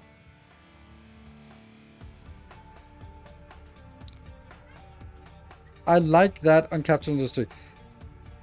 Again, you're still not addressing it, but maybe you're just not listening, or maybe I'm just not good at communicating it. I also enjoy it. I put 200 hours into this base, so clearly I'm enjoying it. But that doesn't mean that it's not a bad choice. I think it's a bad choice from the game's perspective, that they're ruining a big part of what could have been much better and a much more popular game and a much wider appeal, and by being much more approachable. And then you could have a higher difficulty for the people who wanted that. But yeah, yeah, it's very limited to player base. I do have 21 pop and 200 science running stable. And it's not because it can't be done. And you've also spent a lot of time on that. It's just, and I also enjoy this, but I just wish it was a more popular game. Oh, shut up, kitty. I hate that he's begging. So, but there is a lower difficulty. No, there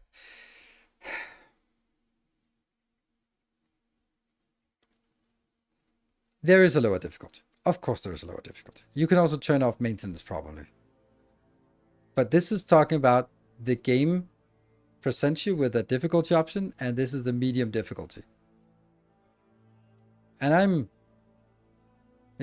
if you look at other content creators, How many get to the end game? Like, not a lot of people get to the end game because it is not easy to get to the end game.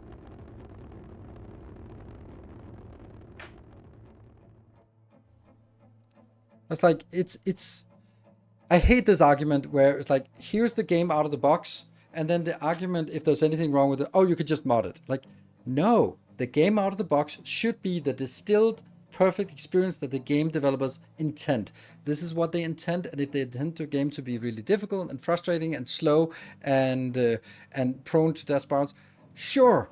I just think it's a shame. I think it's a damn shame that they have made the game in a way that scares people off instead of lures people in. And I'm sitting here with a hardcore audience of people who are masochists and go like, oh, I love the pain it inflicts on me. It's like, sure, but what about all the people who are not here because they don't give a shit about it? They want a fun experience. I'm not saying it should be like Shapes easy, or Foundry easy, or Satisfactory easy. It's okay that there's a difficulty. I find it frustrating that the game is 90% or 80% just kind of keeping the base alive. I find that frustrating.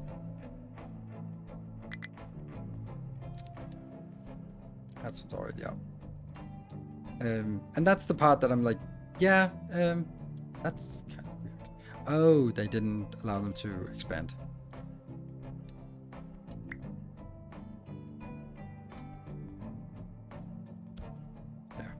So that's what I'm saying, and I'm thinking like, oh, but you could just play it on a difficulty. Yeah, but most people should be able to play a game on the difficulty that's being presented to them.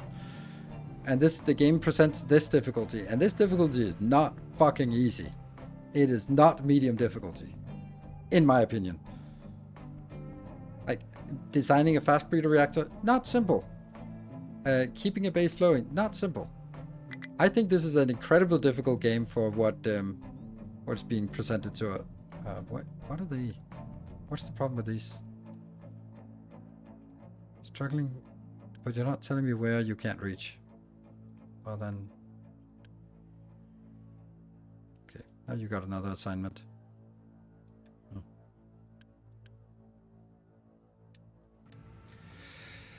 So, it's not only balancing which needs to be right to be punishing, but also things like the soil. It's balancing of the scaling needs. You need to have a big basis, but you shouldn't have to. Yeah, I think that actually the problem is that as we scale up, there is only one dimension to scale up, and that is build more. Like, that's it. You just build more. When my steel was running out, there's only one option. Build more steel. Build a bigger steel facility. I think this is a pretty damn big steel facility, and the fact that this one was running out when I tried to replenish my construction parts is crazy. So I'd have to tear this down just to make it 20% bigger or 25% bigger, which is not easy to do, by the way. And I'm like, where are the beacons and modules? The research to make things more productive? Like, they don't really exist. There's this like 1% here on maintenance. That's the only thing. So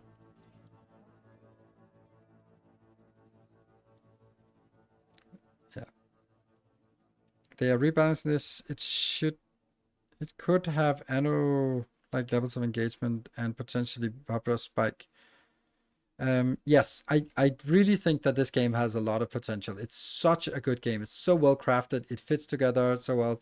The industrial process look and feel really industrial. Like, I love this design. Like, I love just looking at an industrial base like this. It's beautiful, and the trains are coming in. Like, I think this game looks and feels and plays amazingly. It's just that, like, part of the reason why I've been ranting for the last 30 minutes is also because I can't build anything, because I have to wait for the base to fill up, so all I can do is rant, which is pretty shitty, right? And when you play for yourself, maybe sure, you just put on a YouTube video and you sit there and chill, and whenever you hear the click click, then you just go, and what was it? Low supply of gold. How the fuck do we have low supply of gold suddenly?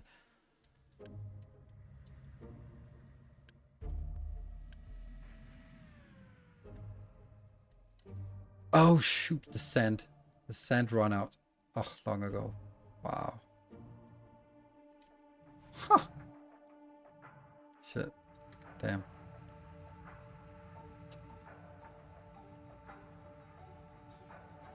Hmm.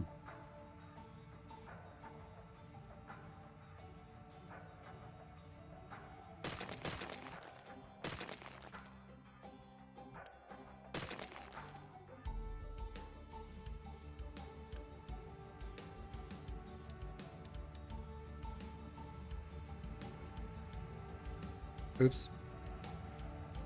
It's the smallest of things, right? Okay. Gold. Wood is still that. That's building up slowly. Okay, so now the next thing I want to do is actually here. Asteroids. No asteroids available. Send probes to search for one. So this is what we need to do. And I guess we need 40 probes. No, 14 probes. I don't know what this 40 means. 40 per something. Okay, but we need to start making probes. So let's start looking at how we're going to be making probes. This is just a little drain sometimes because they get a little residual limestone, a little bit of residual quartz from this this mine here. Gold should be working, right? Gold should be fixing itself.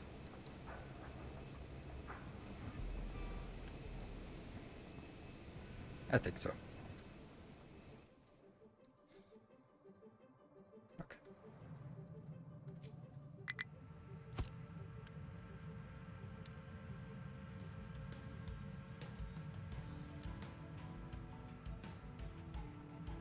There, space probe. That requires these composite cores, which we have. And then it requires electronics. And then it requires plutonium. So this means it must be built by our plutonium, not anywhere else. Because I don't want to be transporting plutonium around. And then we need a lot of electronics here. And that will get us some space probe parts. The question though is, can we take one of these and also have it do something else? Yeah, this one can also do space probe parts, because that one is not going to go up there unless we do science, so we're not going to do that. And then space crew is probably here, I guess. So probably don't want to be doing space crew over here. Well, maybe we do want that now. I bought this game to try it out and realized I don't have the time or patience to be successful in any capacity. Factorio is my limit, I think. Yep. Which is a shame, because if you look at this game, like, it is a beautiful game and it has like a really good factory feel to it. I have been sort of thinking about the idea of, would I be able to design a good factory game? Like, that would be like an interesting. Keeping a space station and asteroid mining all going together is quite the grind. Good luck. Okay, but I don't know what it does, so that's kind of...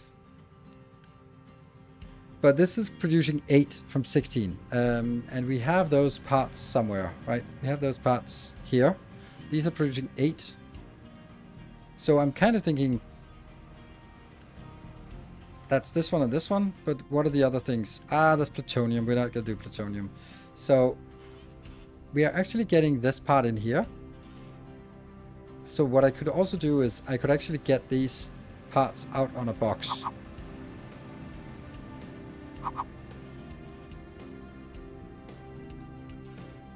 Like this one, right? And this one. Like, we could get a box somewhere. I just really don't want to be linking it out so close.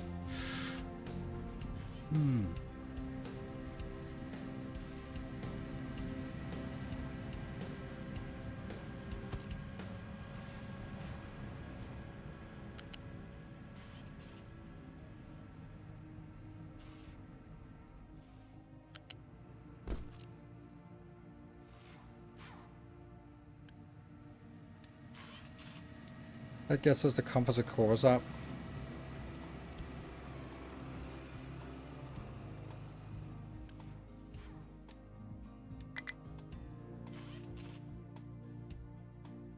And then I kind of have to build it next to the plutonium.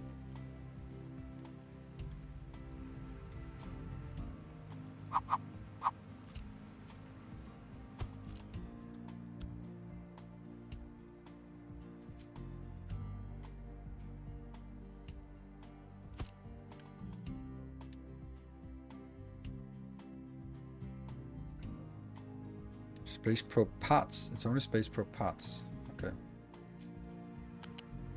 Yeah.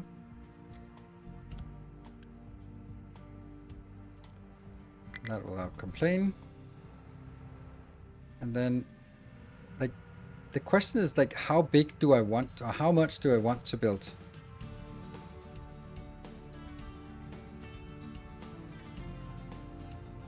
None of it says that. Oh, right here it says orbital supplies. There you go. Products delivered to orbit via rockets. These can be... Okay, so that can go up to 360. Okay.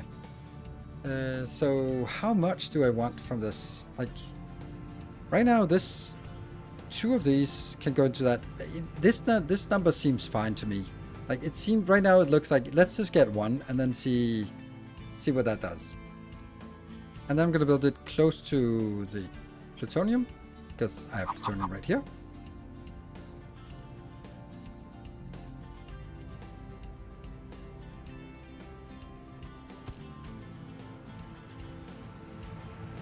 Plutonium is the only thing I must get inbound by.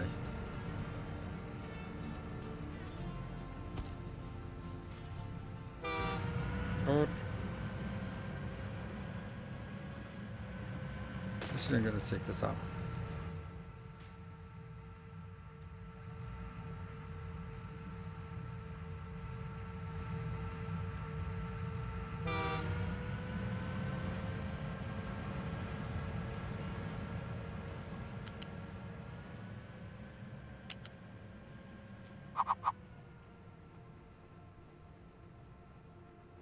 Why is this not connected?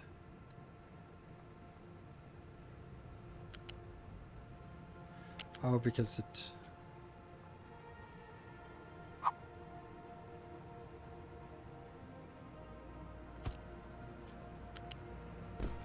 Yeah. That's the plutonium. The other things I don't really know if I need that outbound in meaningful quantities.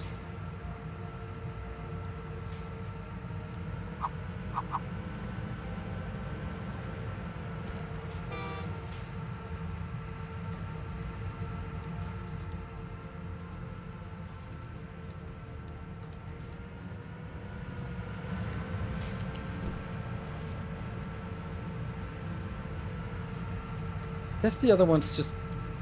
I don't want them in a box. They don't need to be in a box, do they? Don't think so. I just want to see what happens when we do this. 40 probes per asteroid. That doesn't seem much. Like much.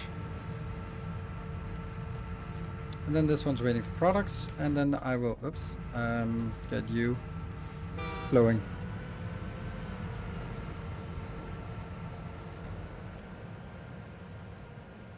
It'd probably be better to get this in.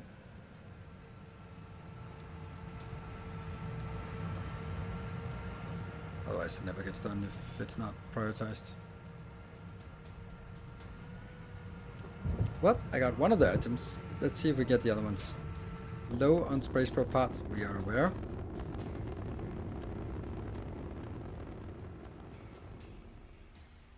High spare quartz, that will just be bounced off. Oof, we're getting a lot of quartz here. That's because they are leveling out here, where the quartz is sliding into our mine. This will be full again in a second.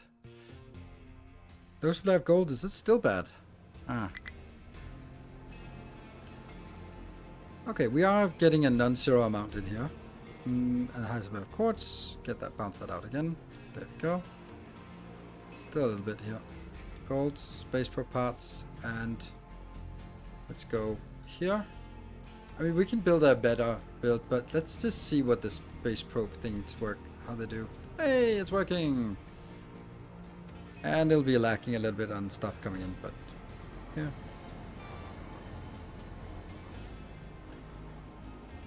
And then it's waiting on products. And here we have, we got the first 20, that's something. And then we're waiting for more parts. But I think that generally it would be fine. But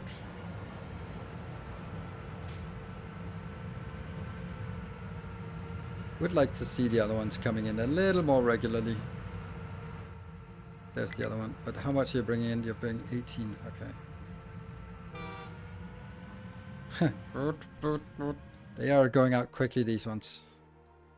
Oh, you're already dead.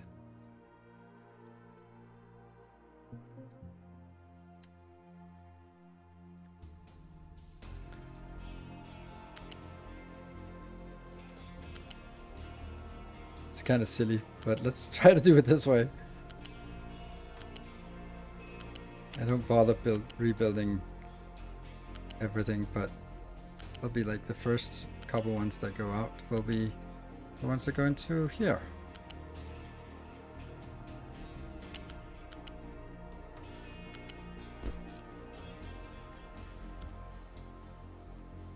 Extension stacker blocked. Oh!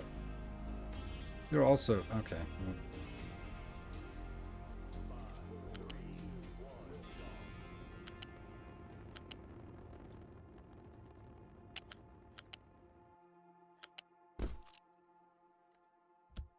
Yeah.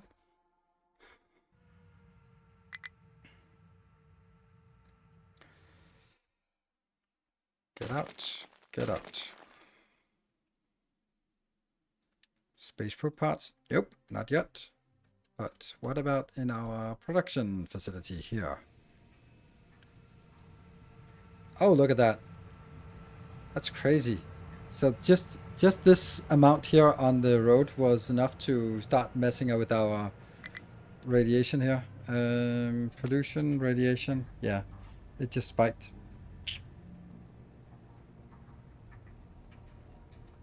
Maybe it also just was a truck that went over here, but maybe not. It's those damn lifts, honestly. Because the lifts contain 35 and 31. It's crazy about they have in the lifts.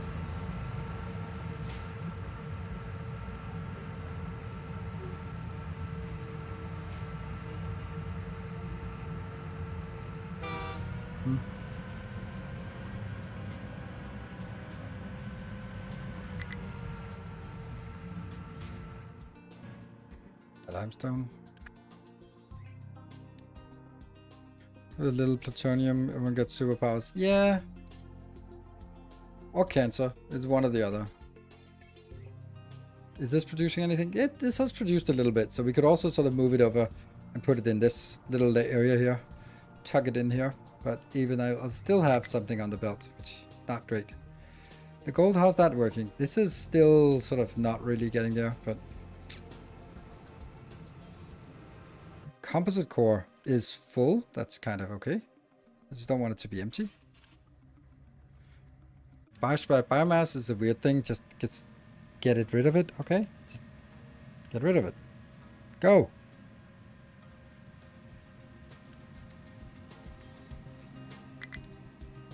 It's a weird thing that this is so bad. What are you doing? Huh. That's odd.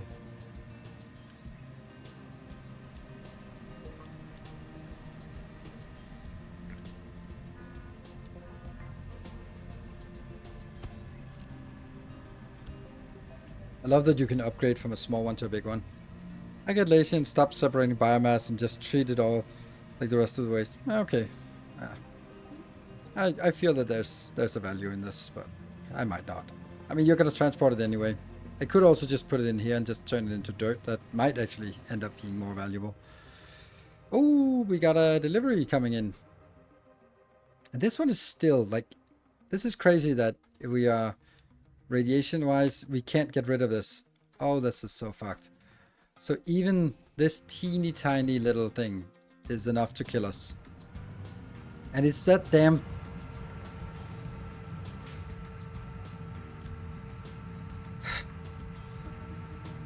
It is.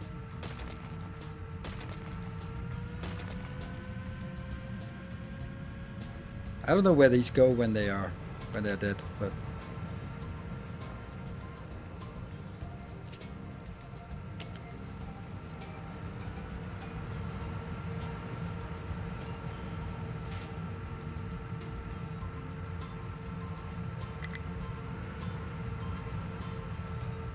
Just want to check if they get stuck up here. Yes. Please don't do that. Please get over here and pick up the plutonium. I know it sucks. Yes, 43.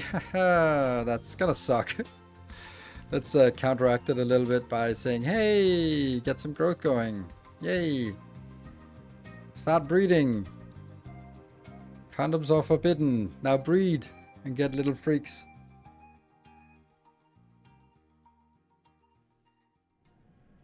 All the biomass.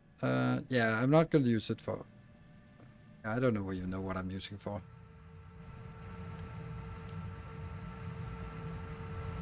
This is a problem. Like, I don't understand how I'm going to be getting... How... Yeah. This needs to be, like, right next to that one. Fast breeder, yep. Like, maybe it just has to be, like, right next to it. It's insane. Is that what I want? I don't think so.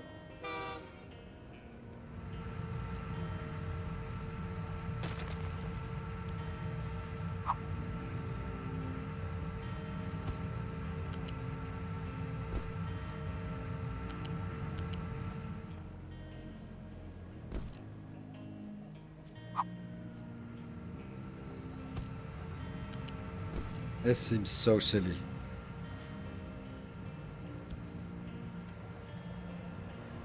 Okay, so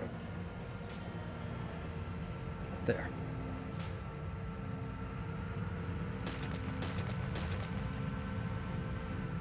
Oh no. Hold on. You're not supposed to be getting anything inbound.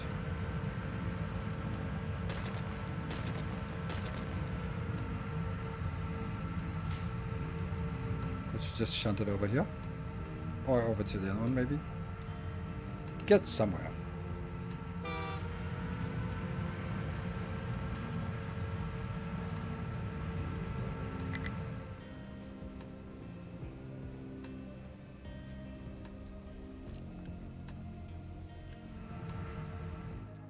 Storage of space probe parts. Is that because it got launched? No. Well, maybe it's in the air now. Hey, 120 asteroids. So I can send 40 out. Oh, this is the number of asteroids. Scan for asteroids. Bloop, bloop. That costs 40. Okay.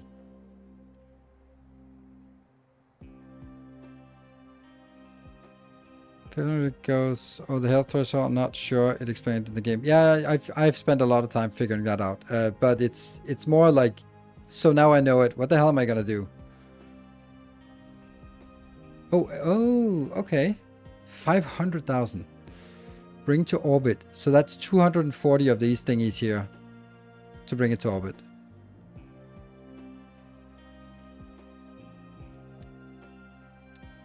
That means we need to get asteroid boosters. What, your asteroid has been discovered. Whee! Alright. Pretty good. That's an amazing asteroid to land. Sure. A stone asteroid, like, crap. We kind of have, like, are still chewing on our mountains here, so... Oh, that's funny.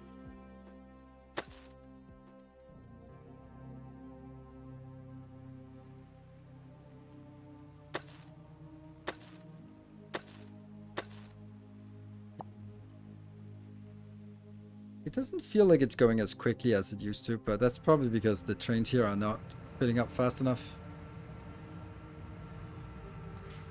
It is coming in at 1800, and this can of course just be supporting way more than 1800, but yeah.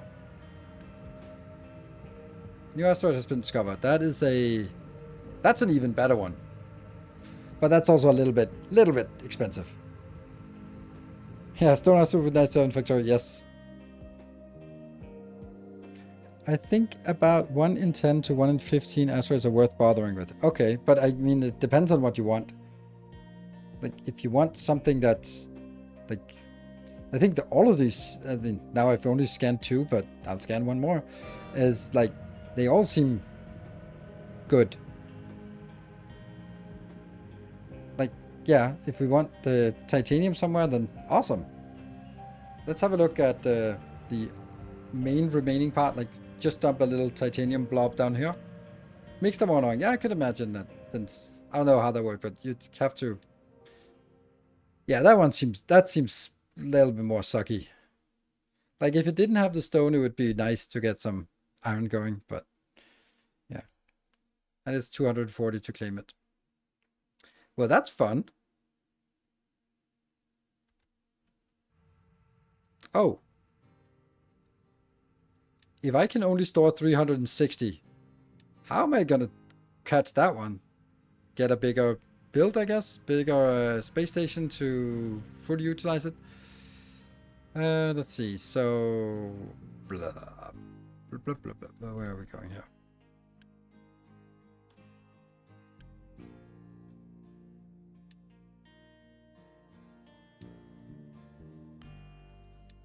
Okay, okay, let's see. So we now enrich 20. So that's the big thing here.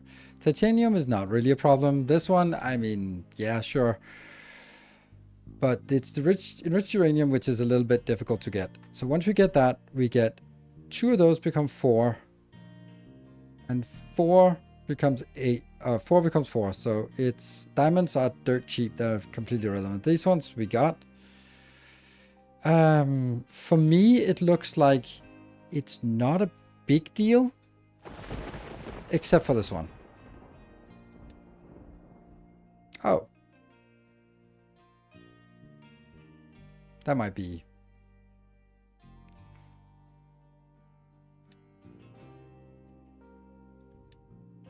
Yeah, so we can actually use this reprocessing and use that, and then instead of making more fuel out of it, we can. This is probably the easiest way. And the ratio was half. So if we needed 240 to land the small asteroids, then we would need 120 of this. 120 enriched uranium. With this recipe, that would run at half speed. I would get 1 per minute. So it's 2 hours.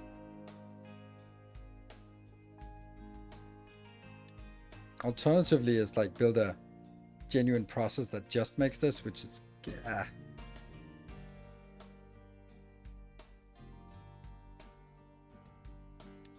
And let me see.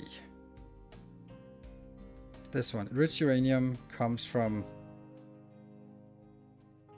the 1%. The 1%. Oh, it doesn't come from MOX, so you can't get MOX. It has to be the spent fuel, which is kind of junky, right? Because that only comes from the normal nuclear power plant. And this is the only way to make it? Yes. And this one has, or directly from yellow cake, just to get this one.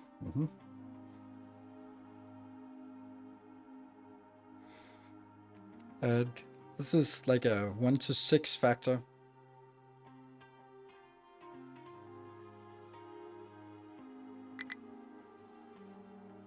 Or 6 to 1 factor. Which would then again be a... So it's 30 yellow cake for 1 of these. And yellow cake is already a pretty miserable one, right? Yeah. That is, again, a factor 6. So it's 180 uranium for 1 uranium 20%. Where are you going? Oh, they can't get this one. Kind of funny.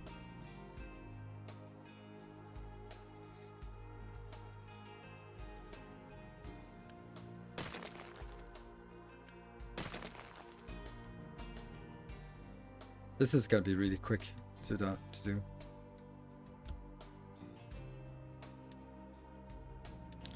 Low supply of gold? This is a little concerning that it's not really getting us. Like, it's not really increasing. That means that gold process is also... Like, so this is a good example of one of the problems I have with this game is like, you build a nice gold facility and I go like, this is big. And then at some point, it's going to just be inadequate.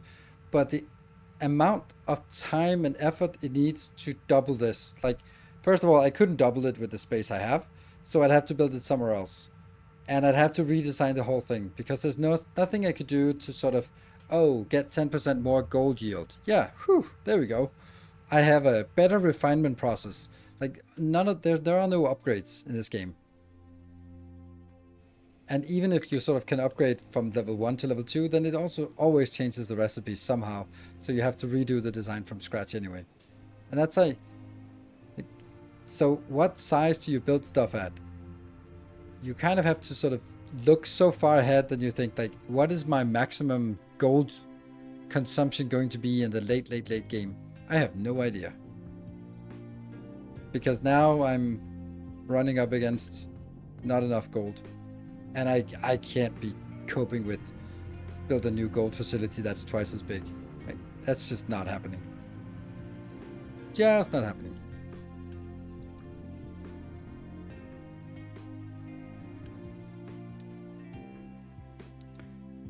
Can you build again separately? Yeah, I can just build the whole thing again somewhere else. That's like... So, I could do that. And then somehow find another place to get brine inbound and sand inbound.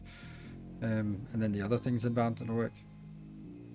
Got to, yeah, it's not nice, but get the work done. Yes, but that's like the key point here is not nice.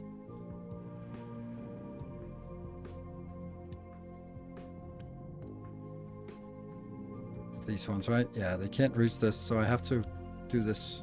Babysit these until they're done. Which won't be long though. This is very, very close to done already. Crazy. I thought that would take a longer time to fill this up.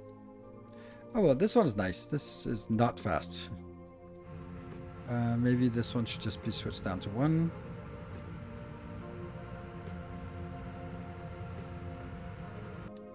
Storing space probe parts. No space probes. You're complaining that you don't have it inbound.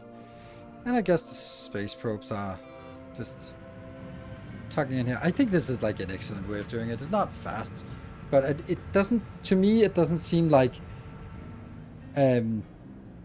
this is something you need in high quantities. Because if you look at this, you can only scan 14 of them. And if you get one, then by the time you actually pull it down, then you have 500,000 of stuff to consume. Like, it takes a while to consume 500,000. So, yeah. It seems like you're one of these just chugging along making space probes is going to be fine. Or maybe I'm missing something, but it doesn't seem like you need a constant demand of space probes. And you can launch 120 of them here. Yeah. What are we actually launching? Yeah, 120. So now we could scan more asteroids if we want. I don't even know what asteroid we'd want the most here because it doesn't... Yeah.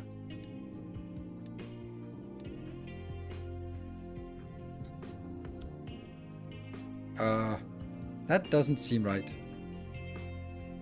I'll build it, but it'll figure out that it can't drop anything. And this one is going out. So these two. That means we have a little bit. We'll soon have a way to actually get through this. And now we don't have a space probe parts again. It's filling up here. I don't even want this to be a warning. It'll just get there when it gets there. I'd like to have a warning up here when this one is full, so I know that, hey, we got something. So that doesn't seem like too much. Like, obviously we need to make asteroid booster parts, but that's definitely not today. Oh, gold asteroids, yeah. But I actually have a gold location out here. It's like everything we want, we have that. Oh, I also built this, but I never really got started on mining anything. We want a warning for when space probes are full, so you can scan more. That's a much better idea. This one will never be full. Well, if I do this, and then it might be... There we go. If it's at least 75, then it has failed to launch because it can't launch anymore. Yeah. 5, 3, 2, 1, lift off. What are we launching? 6 people. Yeah. I don't think I want more science.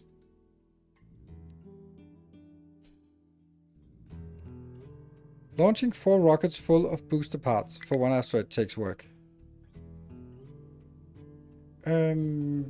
Yeah, I don't describe that, but the point is that it's something that if it takes 4 hours, it takes 4 hours. If it takes 2 hours, it takes 2 hours. But when you get it, you get 500,000 of a resource, and that would only be 2 rockets full, but you would actually get 1 million of a certain resource. So I'm not gonna be using 1 million of a resource in 4 hours. So for me, it doesn't seem like, it seems like something that you can launch it every hour, every 5 hours, every 10 hours, whatever you like, and it's gonna be fine. If you sort of need to summon a million resources every hour, like that's a pretty insane base. But then you probably also can easily launch that. To me, it's a large investment, but it's a one-time thing. And then once you're done, you can just slowly start at whatever rate you can build it at. You can start building up for the next one when you have it. Yeah, 500,000 is the same as no deposit. Yeah, I think so too. That's also like kind of what I expected. Like I think, for example, this one would be bigger, but I think this is probably like 500,000 would be my guess. This is maybe 500,000. This one was 500,000. Like the small ones, like this is definitely more. I think, like this is maybe 500,000. This could be 1 million. I don't know. That's kind of my feel for it. But I don't know. Is there any way to inspect it except for sort of building the new game? Oh, there we go. That one is. Why is it blocked? Oh, that one is crazy. Oh, stop that! Stop! Let's kill you. You're not still being a little bit silly.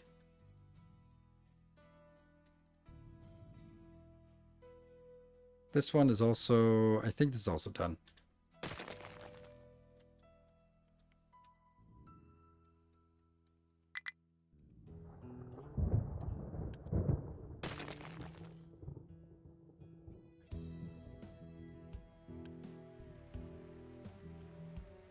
This is still dropping something. This one I don't think needs to be dropping more. So we only got these.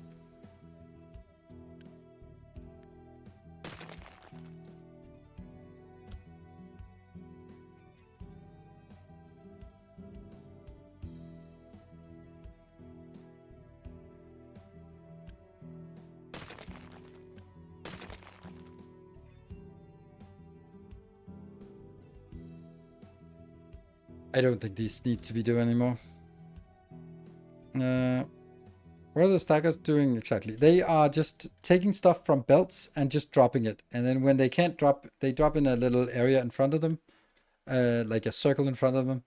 And then when they can't drop anymore, they make another extension and they drive forward and then fill in. So it's a way to convert stuff on belts to landfill instead of having them done by trucks, because that's way too slow.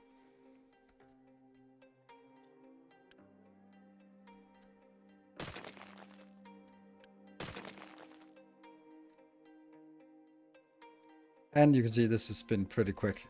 The only disadvantage is that they sort of leave like a rugged surface that needs to be dealt with.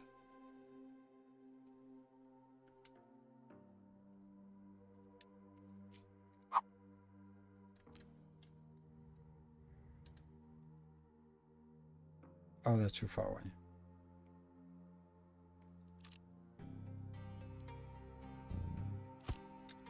There. Now we can pass through this area without going around. And our little depleted uranium mountain or pyramid. Yeah, plastic. Yeah, so plastic is also something that we really want to make a better build, because it's kind of, it's kind of something.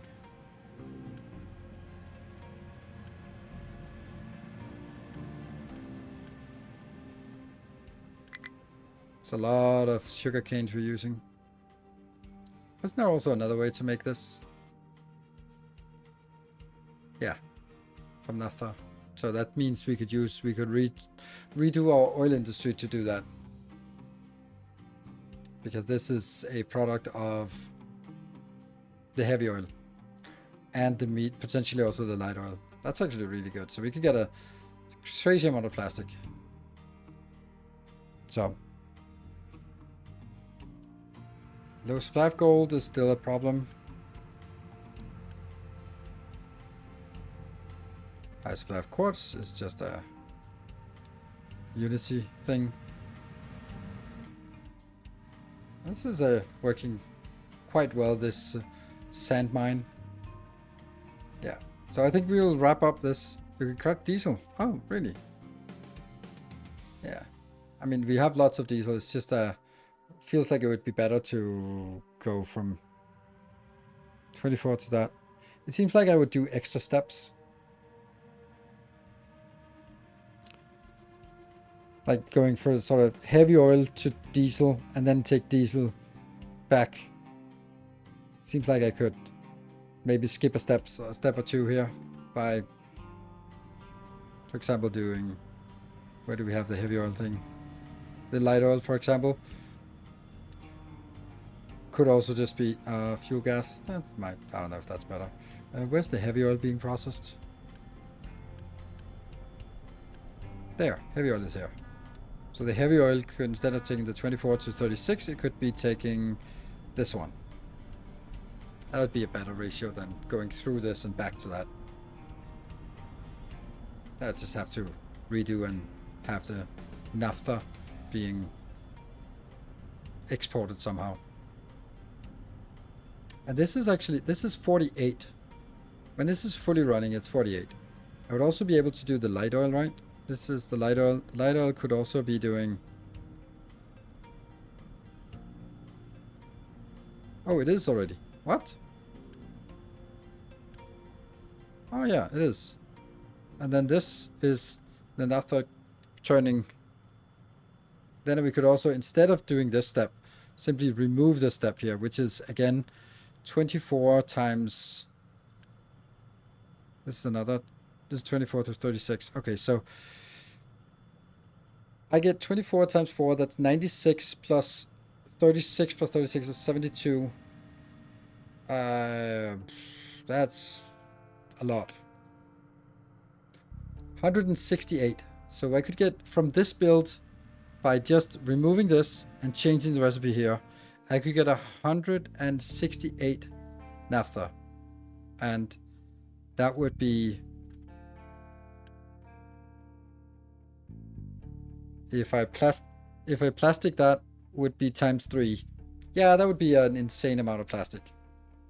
Is that they always deposit materials at level lower than you land on. So you need to pile up a mountain for them or dig deeper and deeper as you land them on the same spot. Oh, if you land them on the same spot. Okay. Yeah, okay. That makes sense.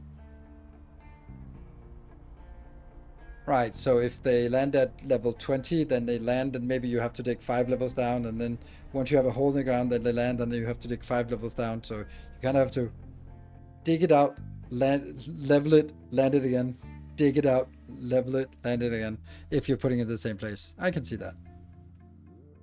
Which means that that leveling part is not great, because that's a time when you don't have a resource. Yeah, okay, so plastic is not going to be a problem, and I also think that it would be nice to be able to retire like this. Not entirely this, but plastic is this part over here, and it just seems a little vulnerable. Like the ethanol is used for, I think, one other thing. The lenses, but that's it. And then of course disinfectants and stuff, right? So we still have that, but we could replace... Is there other ways to make ethanol? Hydrogen. First carbon dioxide. How do we make carbon dioxide? We don't make carbon dioxide by per se, we just have it incidental. Interesting. Well, we are now in a pretty stable situation. The gold is a little bit annoying. Not really know what I can do about that. I guess like the only thing I can do about the gold is just kind of sort of through the whole thing just be leveling this and then just getting this to work twice as fast.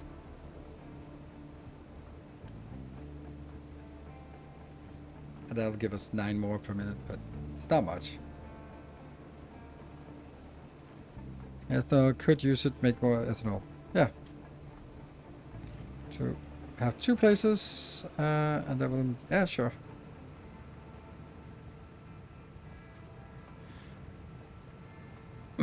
Yeah, so that's definitely also like a late game ethanol and plastic build that we could look into. But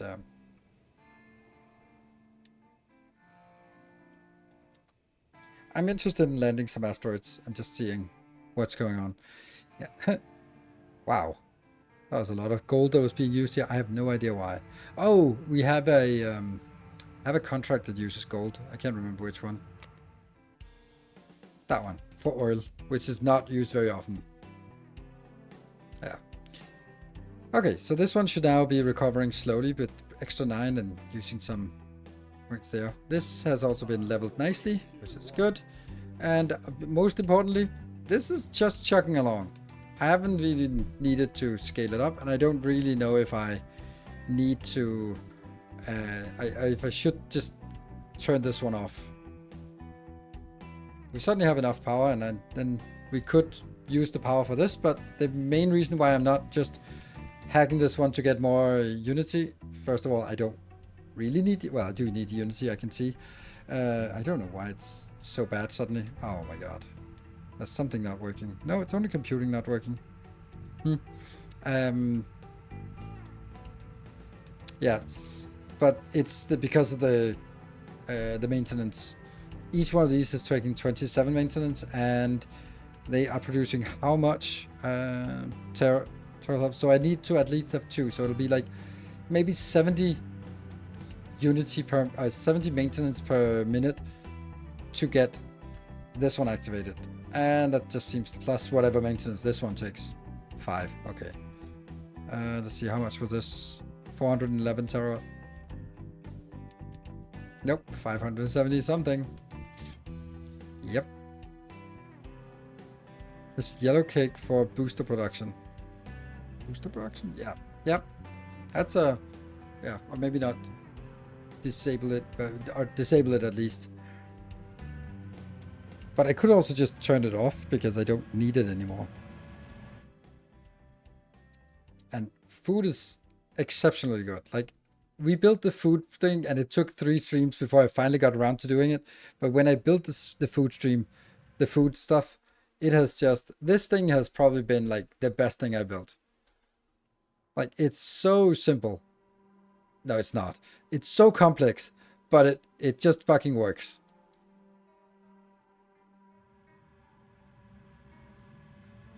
Inner 2 are a good way to making plutonium easier to scale. Yes, but do I sort of have to make plutonium? Am I running out of plutonium? I don't know. So, I don't know. I don't think I'm at a point where I sort of have to have a plutonium factory. Hey, we got 360 up here.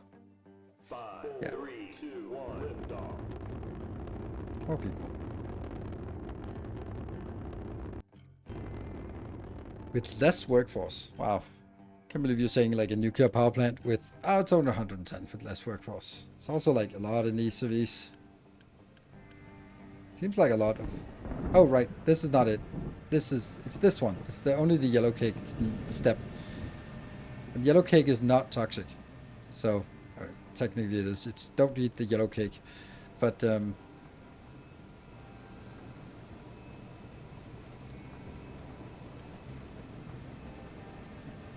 so this one could also be brought out and used for whatever else it was. I'm producing 6. So that would be 1 uranium. So each of these would produce 1 of those enriched uranium. And then I need 2.5. So I'll produce 0.4 of the enriched enriched here, enriched, no, of that one per minute with this build. And that would give us this one, right? Yeah. It's okay. I mean, I think this is just, we use what reserves we have and we'll build it, and then we'll see what comes out. And land a few asteroids, but I'm not going to be sort of having an asteroid production line which is can drop an asteroid per minute or something like that. That's definitely not the kind of base we're at. But I'd like to see what it looks like and how it works and sort of get that. Now we got the fast breeder reactor. I did spend quite a lot of time on designing it and finding the good ratios, and I'm really happy with this build. I think this build is, I think it's the best for my need because the balancing, it's really good at self-balancing, and yeah, it just works. So let's see. Still 58 years. It's not actually, this is not going to be a problem. If it's halfway there and it's not even close to half of the production, so no problem. Cool. Thank you very much for watching. I will be seeing you guys on Sunday for more Captain Industry. That might very well be the end of it if I make a YouTube video or two maybe before then, I don't know. Then we'll sort of be landing asteroids on Sunday and probably be sort of rounding it off and then figuring out what we're going to do next week. Thank you very much for watching. I'll see you guys next time. Until then, take care and stay effective.